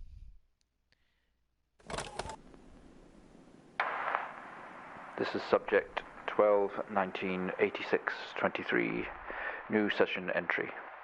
We have myself, Dr. Alexander, leading, and in a room we have our patient, Mr. James Asian. That's me. As we know, James has recently recovered from a 2-week coma following his accident. In our last 3 sessions, James's attempts to recollect events of the accident seen him merging his memory with his imagination. These episodes have always ended in panic, and we've had to terminate the session abruptly. Let's try and do this one better, James. So when you're ready, let's bring this back. I know how difficult this must be, but you can do this. James, it's time to remember. Interesting. Your mind, it's like a conscious black box. show you your memories. Look into it. It's our little friend.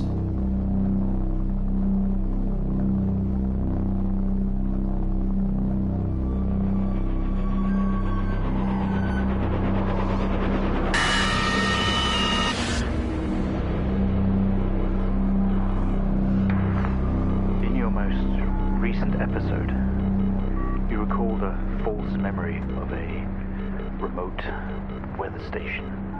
You were isolated from the rest of the world, locked inside your coma. We interacted with you daily, encouraging you to wake.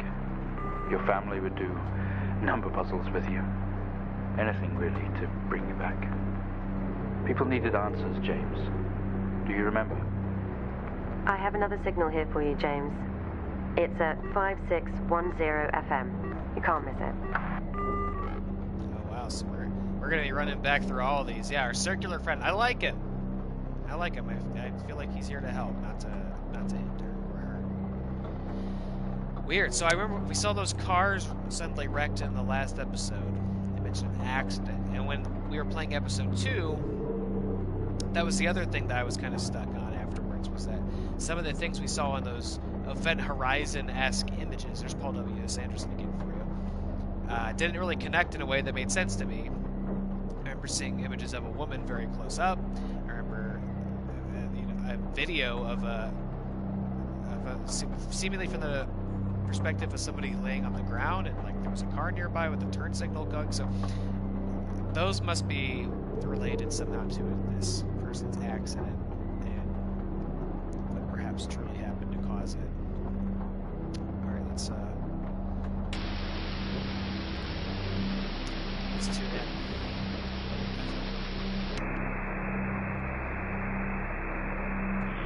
I got Kiss FM on this or what?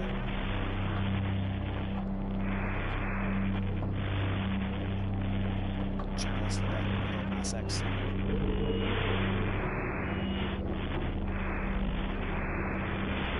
I really like where this is going. I really like how strange and how creative it is. 1986, 23. It's becoming more psychological. Type in the numbers, James. You gotta see this.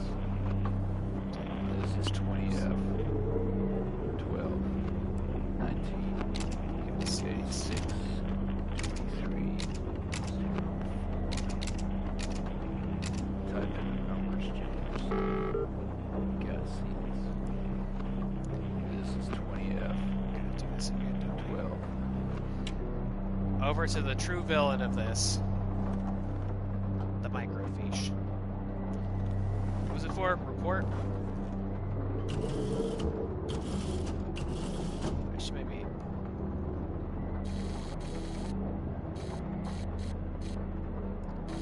read this, huh?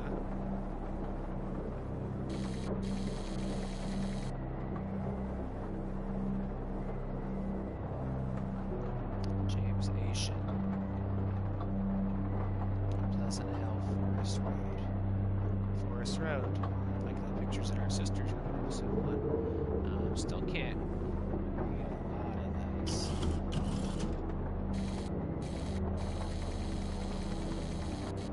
Let's get it close. Really focus on it. Okay, here we go. Accident type. It's going to be a fatal accident.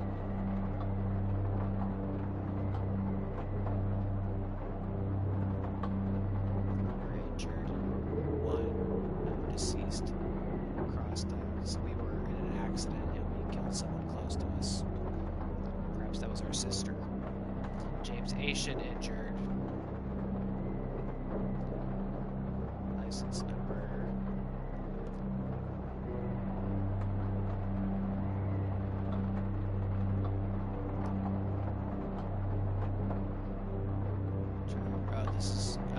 This is who we were. We had a passenger with us. They're not marked as injured or deceased. And then the person we crashed into, Charles Hennings, died.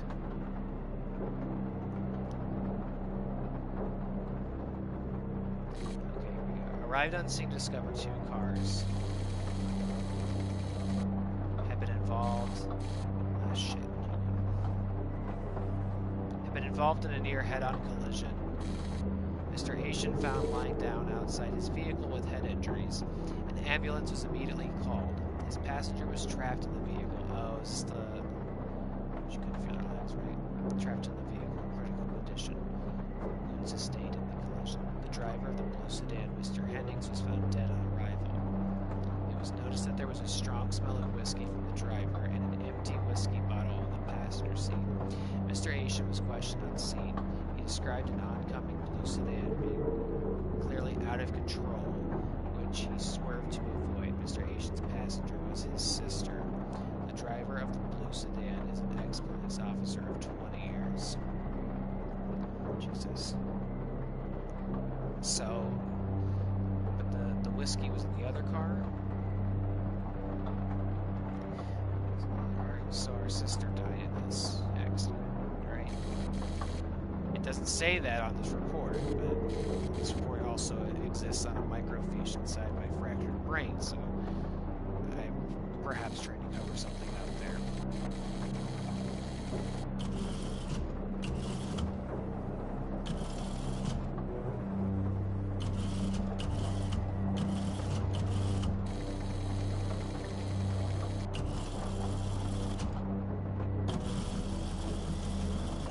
That's all there is to see here,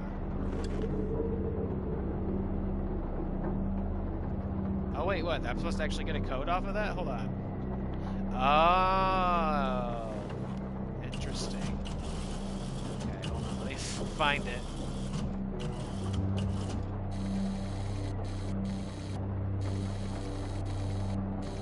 Get in here, nice and tight. Focus correctly. Remember when I didn't know how to do this?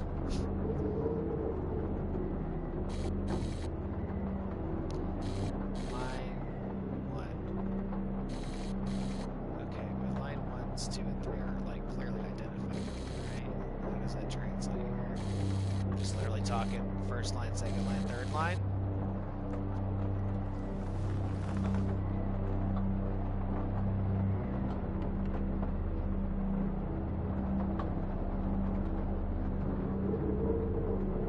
Line 1 says, I'm pretty sure there's not, it doesn't actually say line 1, line 2, line 3 on here.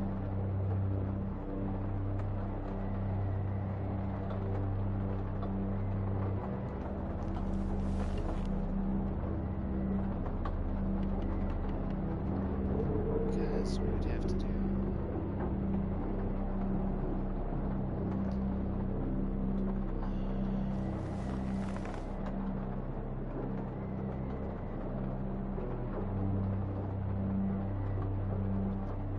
what's line 1? Or wait, there's a 1 on there and there's a 2.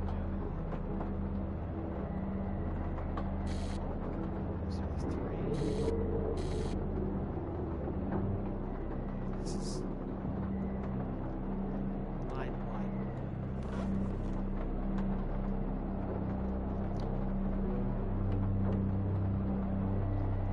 I didn't see a 3. I mean, I don't know if I'm thinking about this correctly, but I think it was 20F. Oh, there's an F. Okay, we gotta be on the right track here. And then what?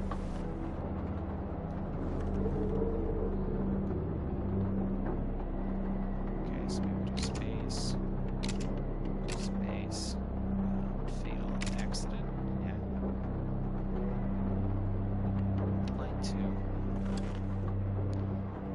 So line 2 is line number of vehicles 2. Is that line 2?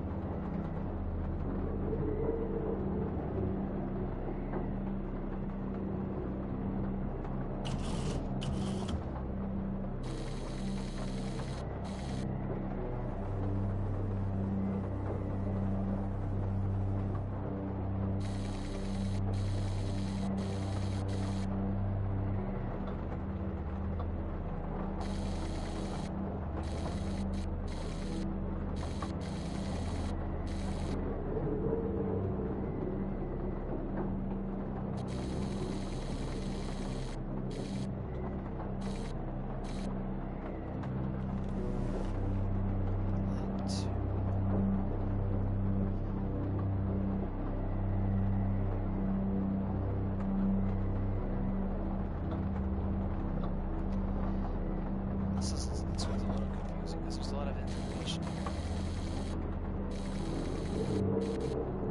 I mean, this has a big old 2 on it at the top, but I don't think I can.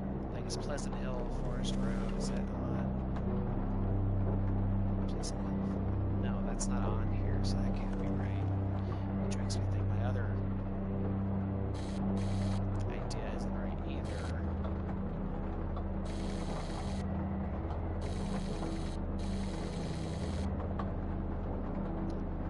There's driver 1, driver 2.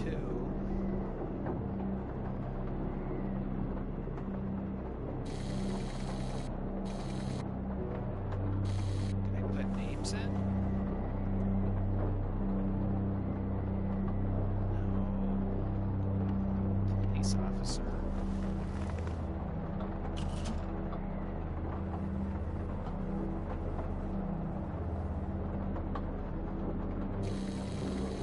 Yeah, a little confused by this, to be honest.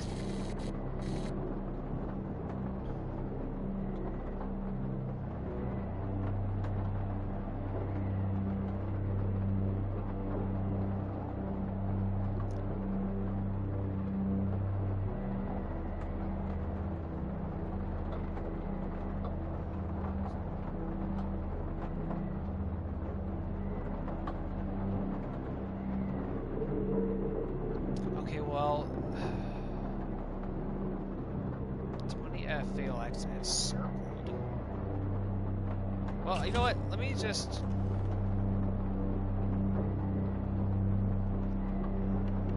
Let's see if it likes this. Okay, it does like this. Okay. Well, that's circled.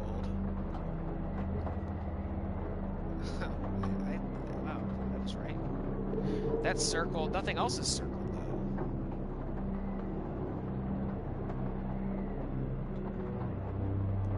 Does it have to do with the redacted? I mean, this. Okay, what is this line? So this had 20F fatal accident.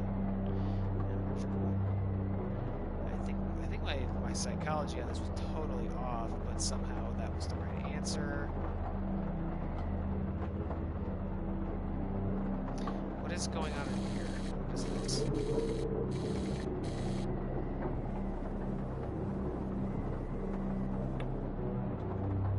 Okay, there's asterisks, empty whiskey. There's also an out of control, right? That's maybe whiskey.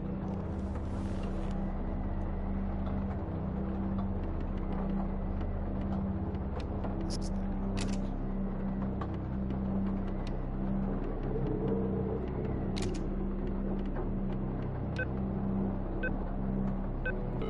Oh, no shit, what? I'm not complaining, but... Find the signal, James. Listen to the voices. You have to face it, James. I don't really know what that was. Finally. Okay. We're gonna listen to the interview with the officer.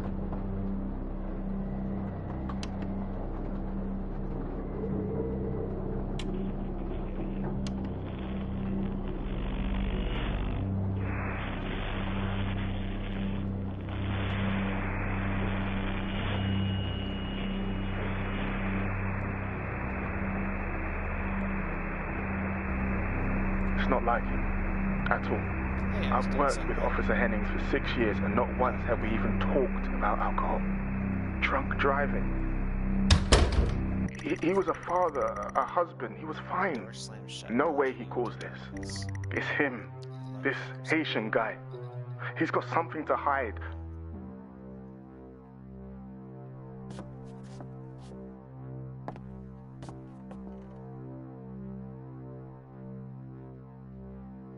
Have I ever encountered one of those radio signals in real life?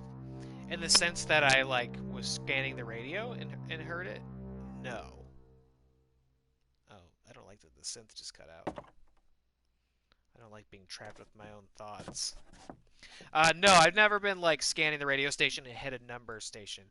I think a lot of them are international. Like, I don't think you could just pick one up on your car radio.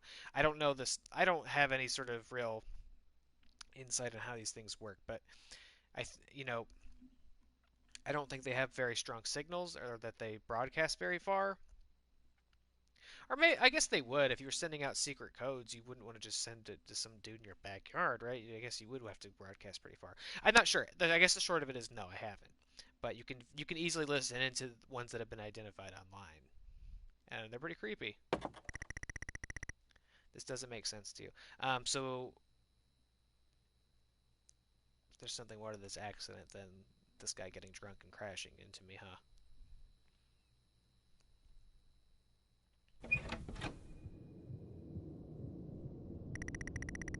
You step out into the hospital ward, only it seems abandoned. Your vision is blurry.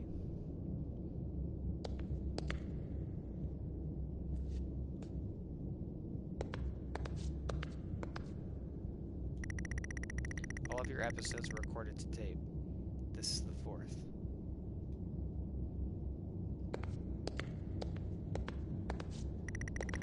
They are all locked. This is weird. It's like we're now first person in a DOS game. They are all locked.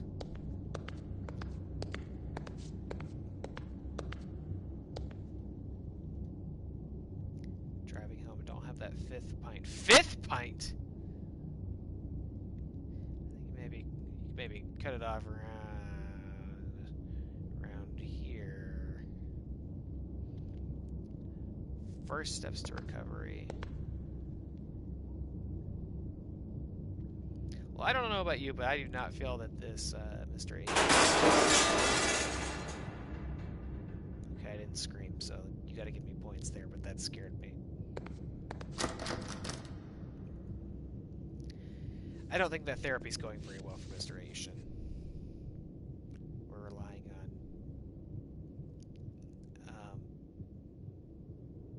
extraterrestrials and things as a coping mechanism. Yeah, no thanks. No thanks. What's going on here? Maybe I just don't go in there. What do you think? No, thank you. This room looks nice.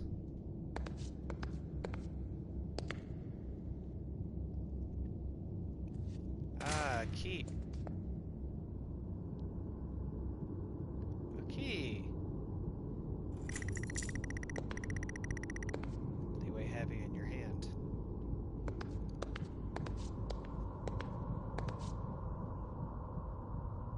Okay, let's go in this room.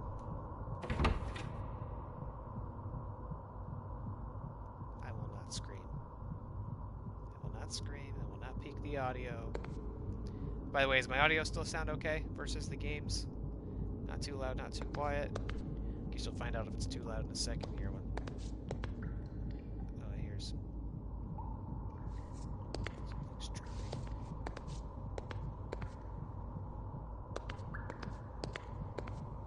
Got a tape. We found him lying there sobbing while his sister died in the car next to him, while Hennings died next to him. What the fuck was he thinking?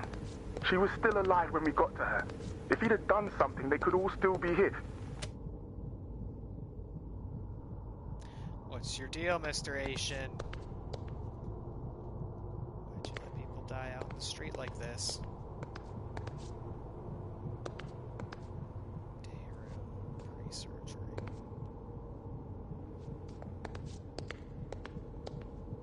Oh, this is where we watch Stories Untold. You spent most waking moments in here.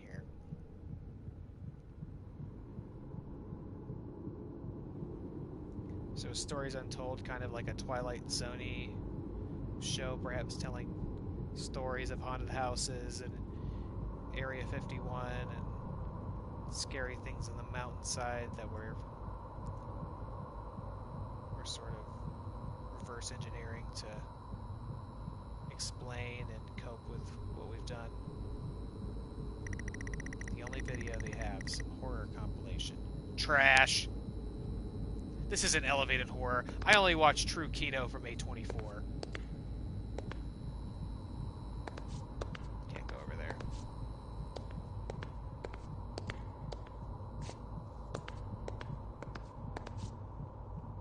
They don't even have Stories Untold on Shudder. Oh, this room's very dark. You only caught a glimpse of the room. You guess that's why there's no detail in here. This is dark. I'm gonna go for it. We're gonna go for it. It's dark. And wet. No problem. No big deal. Next. Another door you never opened. You don't know what was in here.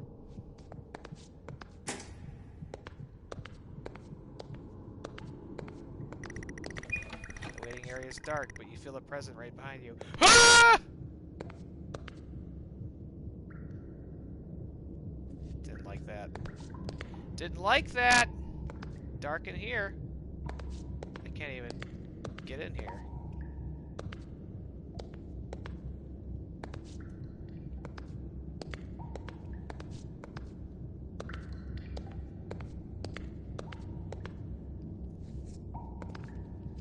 I know the other presence that is following me is my own, like, lurking subconscious. Someone breathes on your neck, standing over you. Are you sure? Oh, you know what's going on, though? Like, you think, oh, I turn around, nobody's there. No, they are there. They're just perfectly following from behind. You'd love to see me play Visage. I'd be screaming for sure. Yeah, that's the thing. This isn't really like a jump scary game. More locked doors, like you can't go somewhere you've never been. But I think I'm just acclimating to playing a game like this. And by like this, I mean up close with the monitor and the headset, so I'm just really immersed in it. Like, the only other game I really played this year was Last of Us 2, which has some very scary moments in it, but I never screamed. And that's because I think I just wasn't quite as plugged in. I wish I had played that this way. Perhaps I will sometime. I'd love to stream Last of Us on here. There's some beautiful games. You love how you're not the only one who has screamed on a game stream on the channel. No, most certainly not.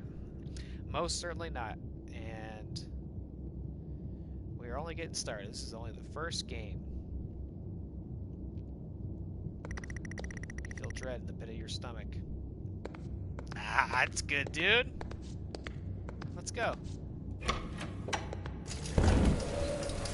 Okay, we have a 22-year-old male just brought in from a vehicle collision. He was awake and mobile at the scene, but collapsed on arrival to the emergency ward. The other passengers died in the accident. I'm getting no pulse. Prepare for defib. Amp charge full to 10 and give me 100 joules.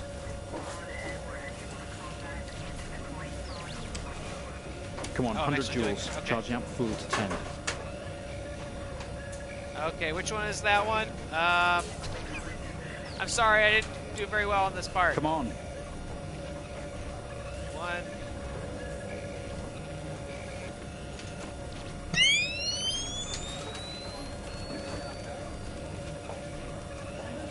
These machines don't do those. This isn't a defib machine.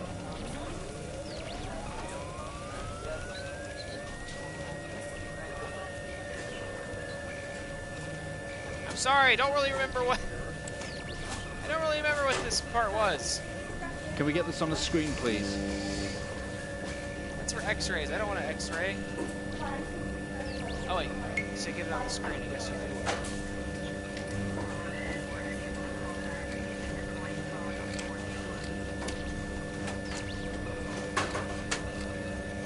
Okay.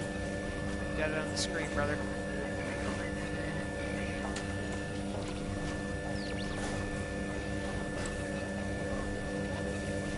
I can't see what I'm doing. Get this on the screen now. It's on the screen, bro.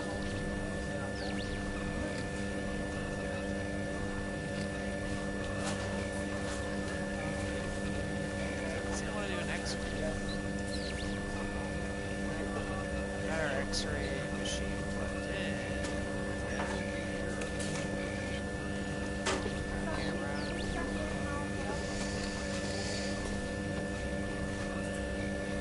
Come on, 100 joules. Charging up full to 10.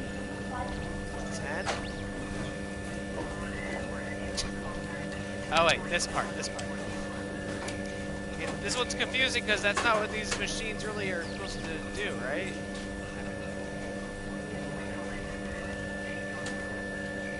Alright, go. It's on 10. What else do you want? TV's on. It's my eyeball. We're on 10. Let me hit Come this on, button. 100 joules. Charging up full to 10.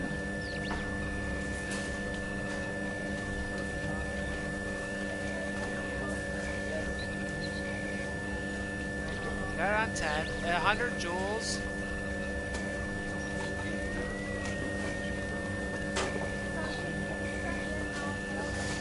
It's got this. What's 10? Come on, 100 joules. Charging up full to 10. You're on. You're on. You're on.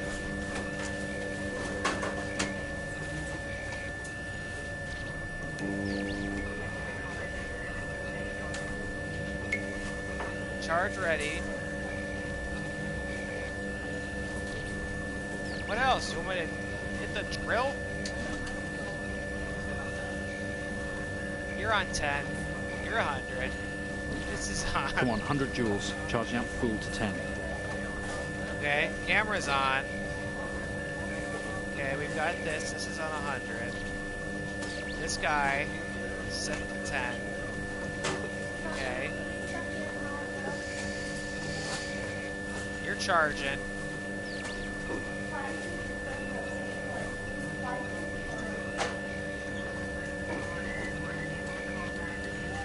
You're charging.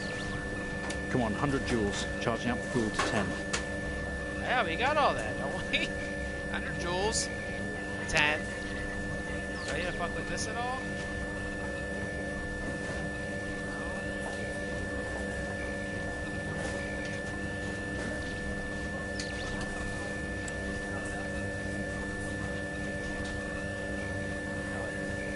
No? God damn it. Come on, 100 joules. Charging up We full don't to want the 10. drill off.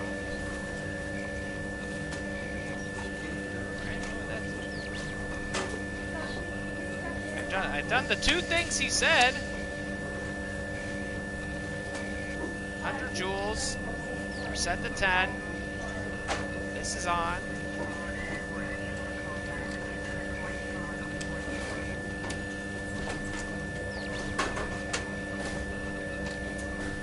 Come on, 100 joules. Charging up full to 10.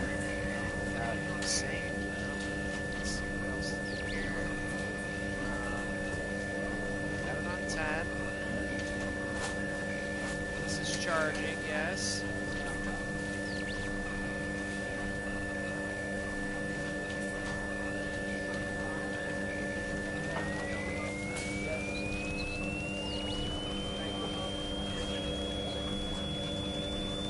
Come on, 100 joules. Charging up full to 10. Do it! What the fuck? I've done it!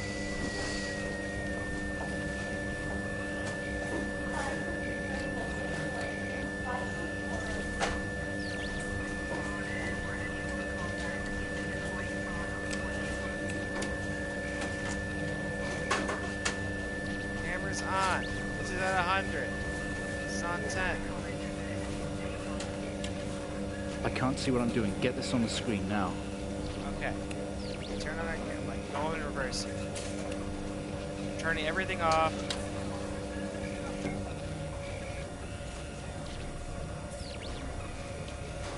He wants camera on.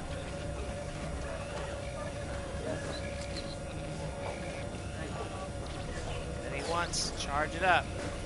100 joules. Come on, 100 joules. Charging up full to 10. Charging it full to 10. There it is. I think we just had too much shit on. Because that was, I remember that was like our downfall first time we hit this sequence, was I was just pressing shit. We had to work our way back to 0. Clear. No reaction from first stage. Let's try higher. 200 joules. Keep the amp charged at 10. 200 joules. Keep the charge at 10. Let's go.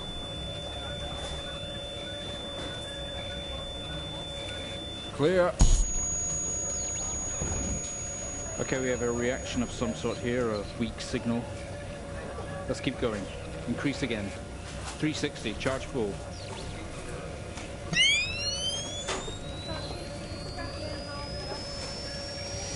Come on, 360, hurry. I'm working on it.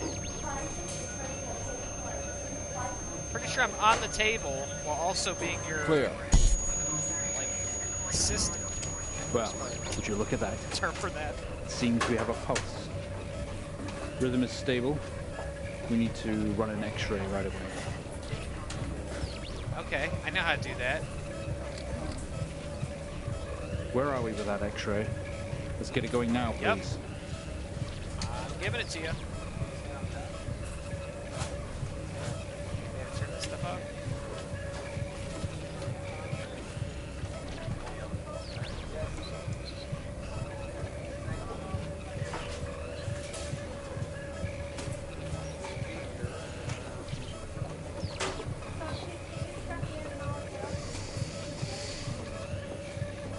Where are we with that X-ray? Let's get it going now, please. You tell me, brother.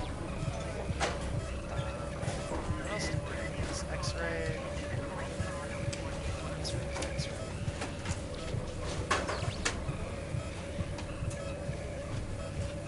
Oh wait, this thing was X-ray, wasn't it? Charging. Where are we with that X-ray? Let's get it going now, please. Else.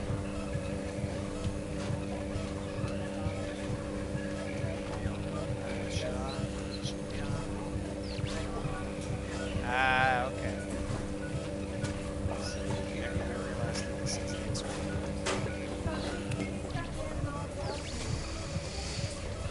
Looks like an intracerebral hemorrhage. We need to drain this now to relieve pressure. Prepare for trepanation. Switch on the drill, please. Now the drill.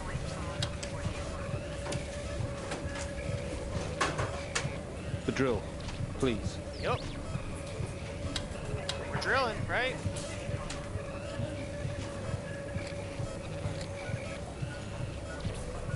Oh, this is gonna look really good, right? Mr. Aitchen, you've made excellent progress. You're doing great.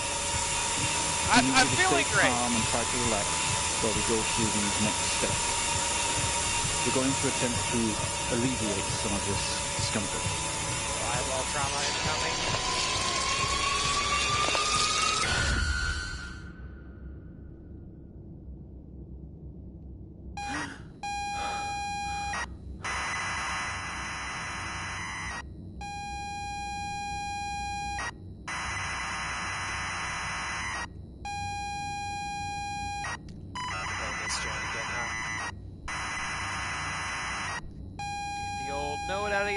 Box one more time, eh?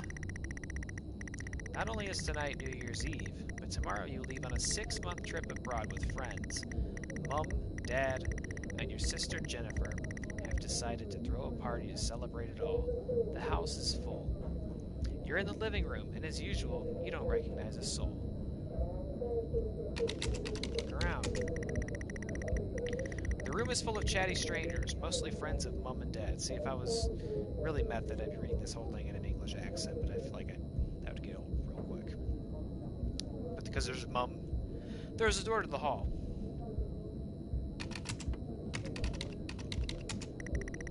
All friends of Mom and Dad. The youngest is probably twice your age. Games. They're tidily stored out of harm's way. There's nothing unusual about that. Okay, we've seen everything there is to see.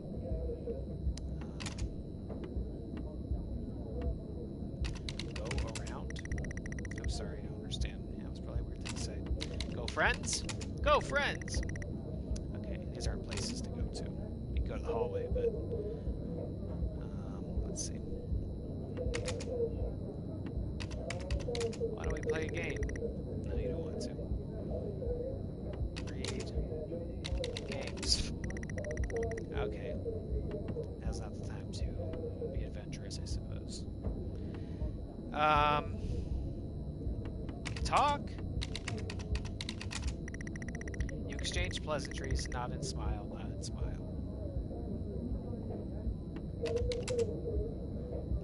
Drink. Oh, Oh, we select something to drink. We can't drink those things. Probably shouldn't drink anything, from what we understand about what happens, I believe, this night. The way this narrative is forming. Alright, let's go to the hallway. You push through the crowd into the hallway. The hallway is as welcoming as ever, only this time the folks have put a great big banner up across the main wall. Half-finished drinks are abandoned on almost every horizontal surface. Stairs lead up, although the party is firmly downstairs. Look around. Same as ever. Stairs, door to the living room, and door to the kitchen. I wonder what's going on in that utility room. We've never been able to go in there. We're gonna look at everything. The stairs go up to the bedrooms and bathroom. That makes sense. Look at the beer. Bottles of beer and half-drunk glasses of wine. Banner. Bon voyage, James. Finally not the family disappointment. Wow, Jesus Christ. That's me? James?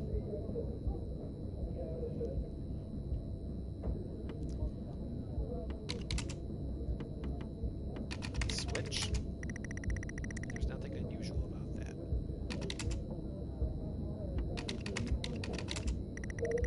There's nothing unusual about that.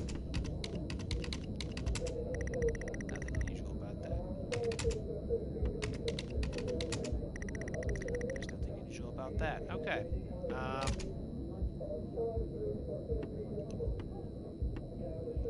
Let's go to the kitchen. I'm a little curious about that utility room. They say all the best parties are in the kitchen. The kitchen is full of people and loud. There are drinks and food on the table, and the party is in full swing. Dad has cooked a hog roast, going whole hog, which sits proudly on the table, although no one is eating it. Ah, that was our carcass, if you recall from last night. Should have got a tofurkey ham roast.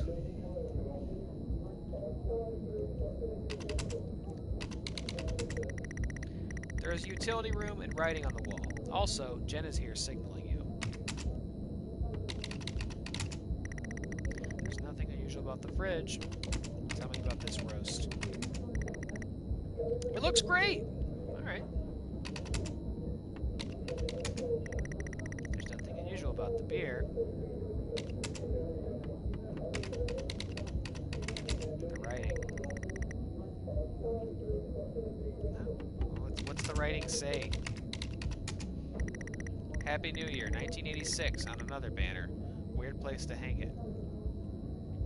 Oh, you remember I joked, 1986, is that the year the incident happened? Apparently it is. Okay. Let's eat some roast. Maybe later. Oh, god damn it. I'm a little hungry. Maybe I should go get the tofurkey out of the fridge after this. Okay, what else was there? I know Jen is signaling to us. I'm curious about this room. Door's unlocked. That's odd. Got a feeling something not so great happened in that room. What's up with Jen? Calling you over to talk. Alright, let's go to Jen. You push through, apologizing over and over to get to Jennifer. You hug. You're going to miss each other. You thank her for the party. She asks if you are enjoying the party. Honestly, doesn't sound like it. You tell her you're not having fun. She frowns. She tells you to enjoy it anyway, to loosen up. She asks you to get her a drink. Look. Drink. She speaks up over the din, asking you to get her a drink. Pour the drink. Not one for us. There's never an awkward silence with Jennifer. She always has a question. She asks if you have everything sorted for the big trip. Let's say yes. It seems like what we understand of this guy probably doesn't, but let's say he does. Tell her yes, that you've packed everything with plenty of room to spare. Another hug. Your family have really gone out of the way to make this trip happen for It might be what you need to get some perspective and maybe not fuck up so much. She's gonna miss you. You're gonna miss her. Oops. Jen has disappeared into the crowd. You're left standing, nodding and smiling at the approving faces. There's so much to do for this move. Can't mess it up. But first, a drink. Nah, man. I got a feeling you want to lay off tonight. In fact, I'll even try to lay off for you. You open the door and peer into this utility room. You're never allowed in here normally. This is where Dad keeps his fine wines and whiskeys, his ceiling-to-floor racks, a collector. Though he does actually drink them too. There's a bottle with a ribbon around it and a card. Well, fuck me! I went to ground zero on the booze here in an attempt to not drink. And I'm starting to understand why we weren't allowed to go into this room last time. Perhaps trying to forget about what we found in here.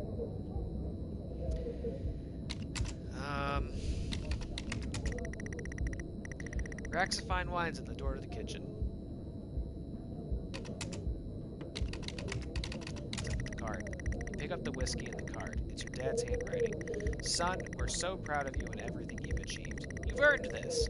It's a bottle of 25-year-old double malt. You shouldn't really, but you have to try it. With your whiskey in hand, you take in the room around you. There must be hundreds of thousands of pounds worth of drink in here. You really must thank your dad for the whiskey.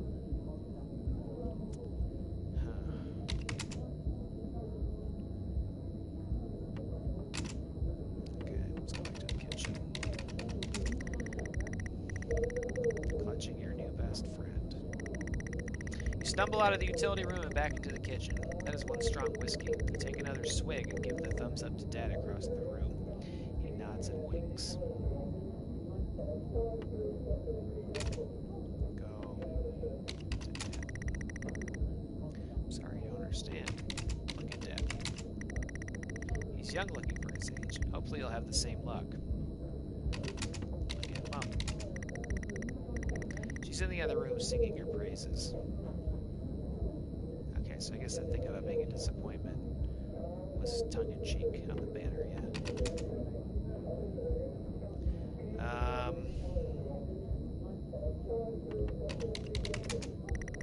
You can't see Jen. She must have moved through to the hall.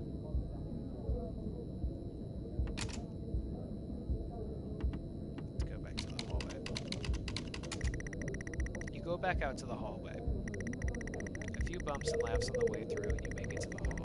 You stop dead in your tracks. It's Jen, covered in blood.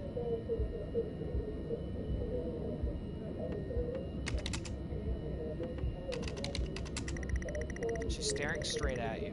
No one else notices. Blood is dripping down her face. It's mixing with tears.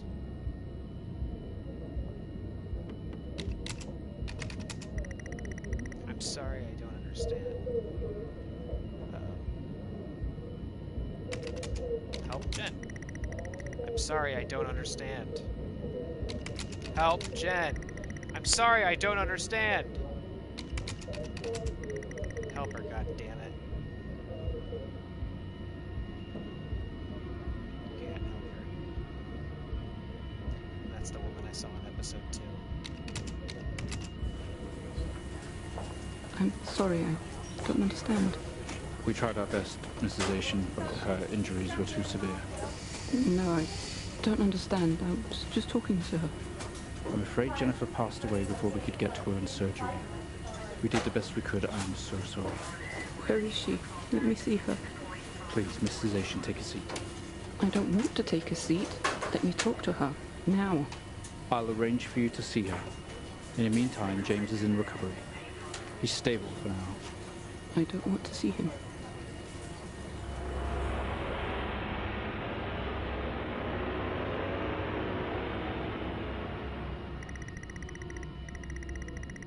You're standing in the hallway. Something had stopped you in your tracks. While searching your mind, your sister interrupts. She waves her hand in front of you and asks if you can drive her home. You still feel out of sorts. Those words echo. So we caused the accident and we framed the person we crashed into.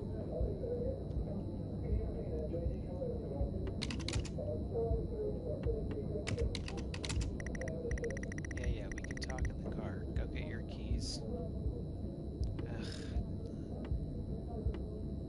I know it's evident we can't change these events in this narrative, but I would love to be able to.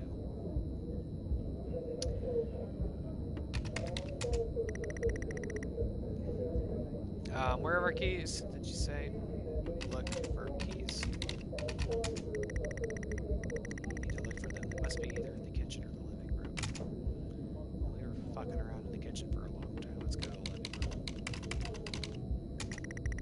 You're sure your keys are in the living room? The living room has a much more relaxed atmosphere compared to the kitchen. Various guests are sat on the chairs having civilized conversations. There's a coffee table in the middle of the room. Your mom is pouring a drink at the drinks cabinet.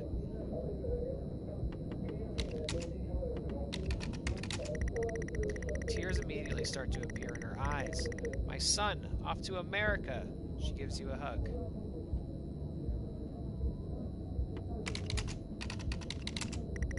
She's totally in her element here. She always loved being the host.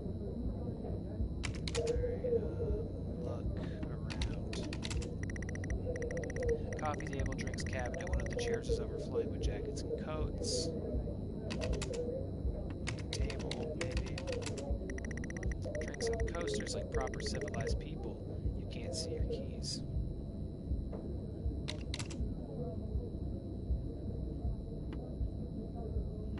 Jackets. You search through all the jackets and coats until you find yours. Aha! Car keys in the pocket. You grab both. Somebody want to talk me out of this shit?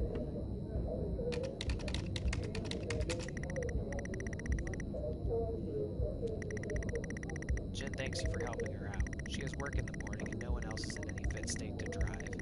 You can handle it though. You know the road like the back of your hand, don't you? Can't you see I'm completely plastered here? Can somebody stop me? Guess not. You open the front door and walk out into the freezing night. The cold air hits you. You're glad you have your jacket with you. There's a dusting of snow around you as you step down from the porch. The yard extends around the back of the house and the car sits at the front of the house.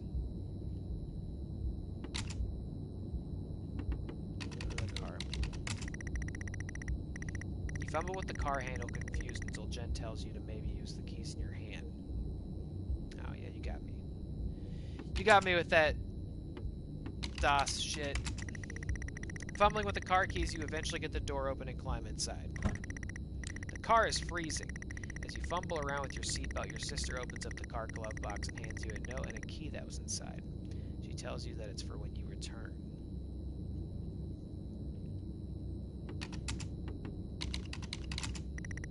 She stares.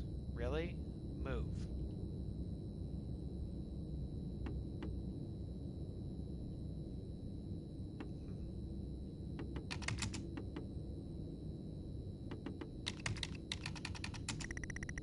Notice from your dad and reads, "Hi son, hope you enjoy your break. You'll need to fire up the generator around back to get power and lights on. Also found something in the attic for you. It's in your room. Enjoy." Which is the actual note that we had in episode 1 when it wasn't bleeding and yelling at me. Okay.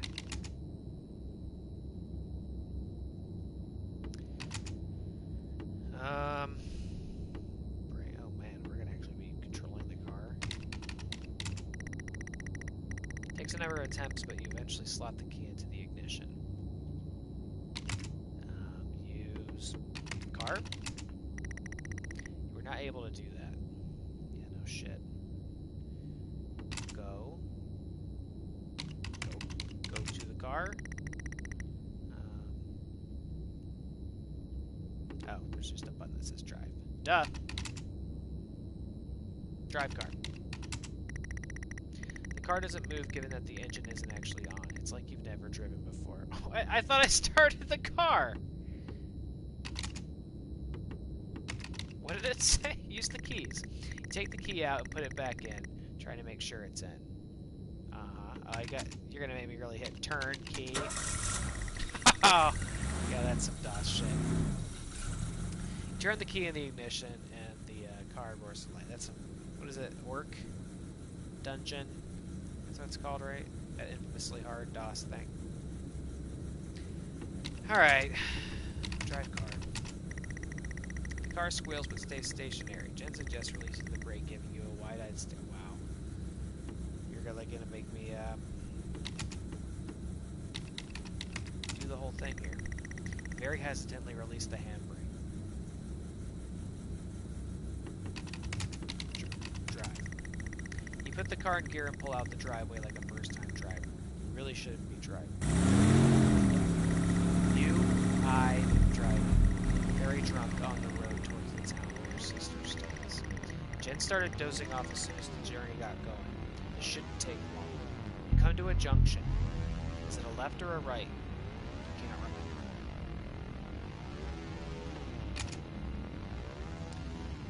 I think all roads are leading back to one destination. To the left. You don't want to, but you had better ask Jen for directions.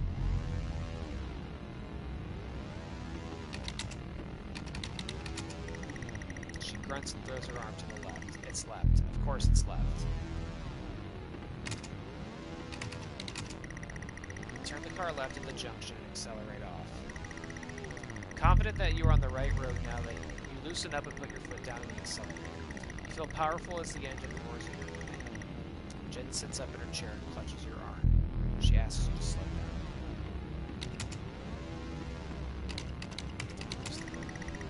That's not what really happened, though, is it? You're all over the place, James. Pull over. Jen is hitting your arm and yelling at you. Crazy, sister. Strange. There's a set of headlights coming directly at you, but really slow. Like slow motion.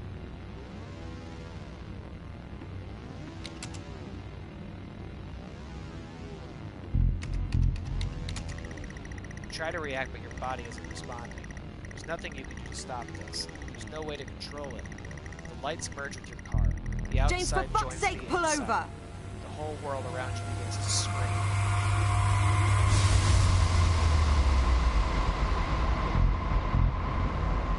It was at this very moment, wasn't it, James? The moment you lost it all. Your sister, your parents, yourself. And then you made it worse. Go on. Show us what you did. Wake up in the car. The world is upside down. Your seatbelt struggles against gravity trying to push you your seat. An impact into another car has torn a hole in the chassis. Poisonous fumes spill into your car from the engine. We're in grave danger. You have to get out of here.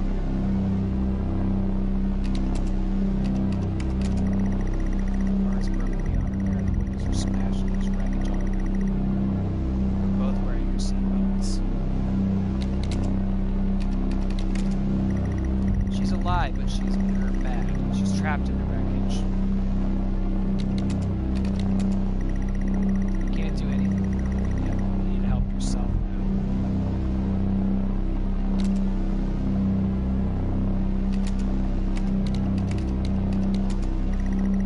Release yourself from the seat. Gravity takes over as you slump to the roof of the car.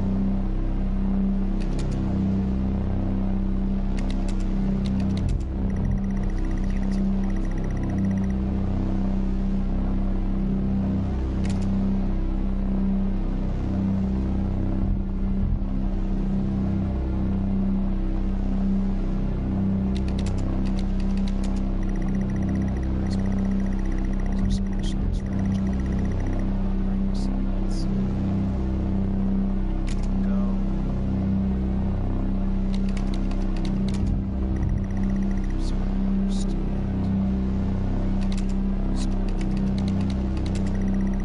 Squeeze through the wreckage and fall to your knees on the ground next to your vehicle.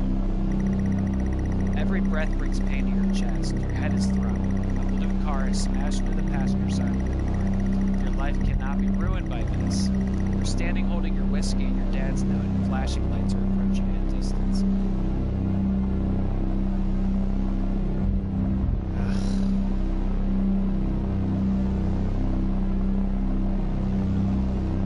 It's not what I want to do, but we know. We know what happened and we know what he did, so I don't see the option here to help your sister.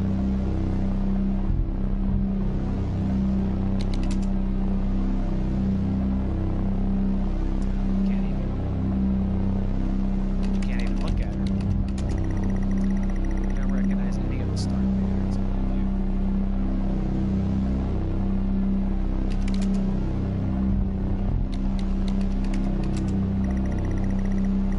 There's no hope going on with this. The symbols and writing on the car are barely visible.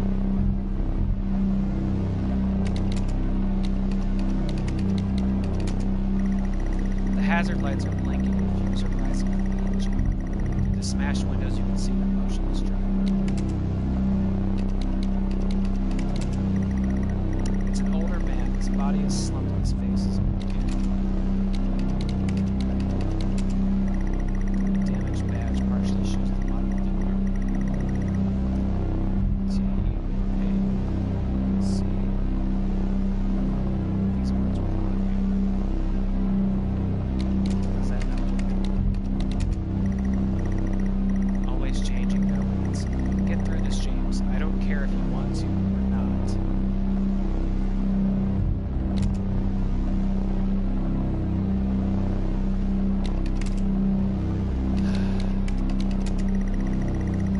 With the lights approaching closer, you begin to hear the shrill of their sirens. You simply cannot go to jail for this. You clean the bottle and remove your connection with the whiskey. You then very deliberately spill the remainder of the bottle's contents onto the driver and then toss the incriminating evidence onto his passenger seat. A circle of flashing lights surround you, illuminating the crash site in the darkness. Behind them, an army of people, all staring. One figure steps out, a silhouette, and walks towards you. This is like an episode 2. Oh my gosh, the crashed spaceship. It's all coming together.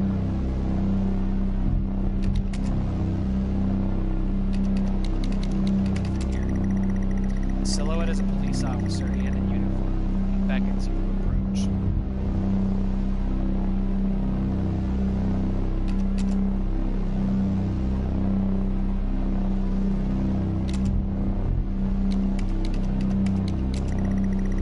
As you approach the man, the pulsating lights around you get dimmer and dimmer while the pain in your head increases. I You fall know to the you. ground at his feet.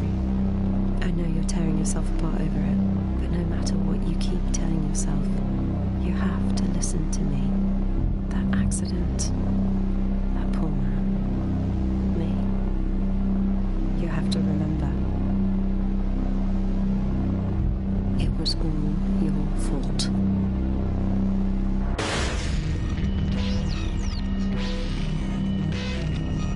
I know what you did. How you left me there to protect yourself. Planting evidence on some poor man. You went headfirst into that officer and you wrecked all of our lives. And then you couldn't even take responsibility. You did the right thing for you and no one else. Save yourself. Only it was wrong, wasn't it? Look at you now. Utterly consumed by it. Say it, James.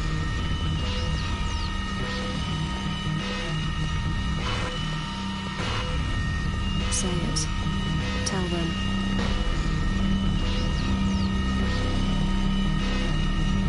Listen to yourself.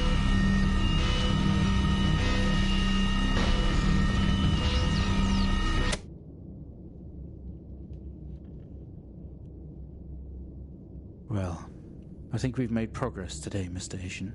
I guess we should tell the police what you've told us. Although I don't suspect they'll take you anywhere. I think you'll be with us for quite some time. Come on, let's get you back to your shows. I'll see you tomorrow.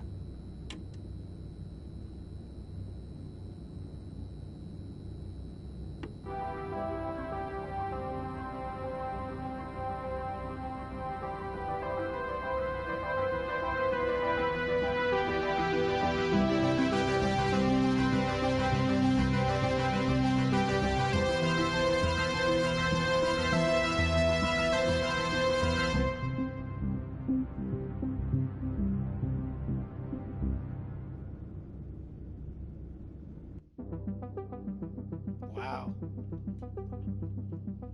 Stories told. Wow. That developed into a much deeper narrative than I really expected out of this game. I went into this kind of blind. I had a general idea of what it was like or what it played like, but I didn't really know any of the intricacies or anything about the story, or that they, I thought it was as the tape is in this. It was kind of an anthology, like 4 little episodes, kind of linked together by these play mechanics. But no, that developed into something way different.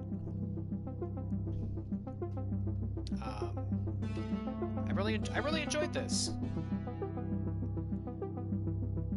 and I appreciate. I feel like I was asking all the right questions along the way. Of like, oh, what was that all about?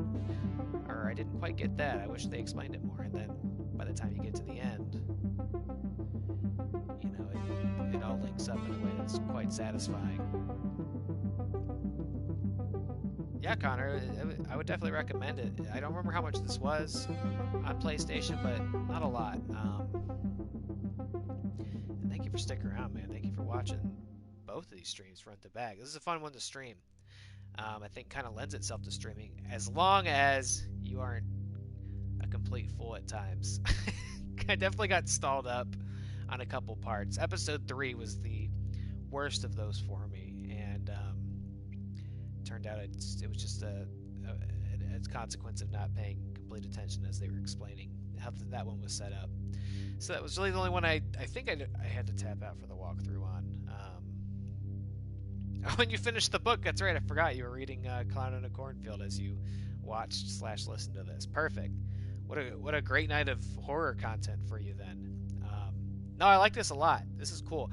These guys have this developer, I think Devolver, right? That's what it said. I know they have another game out.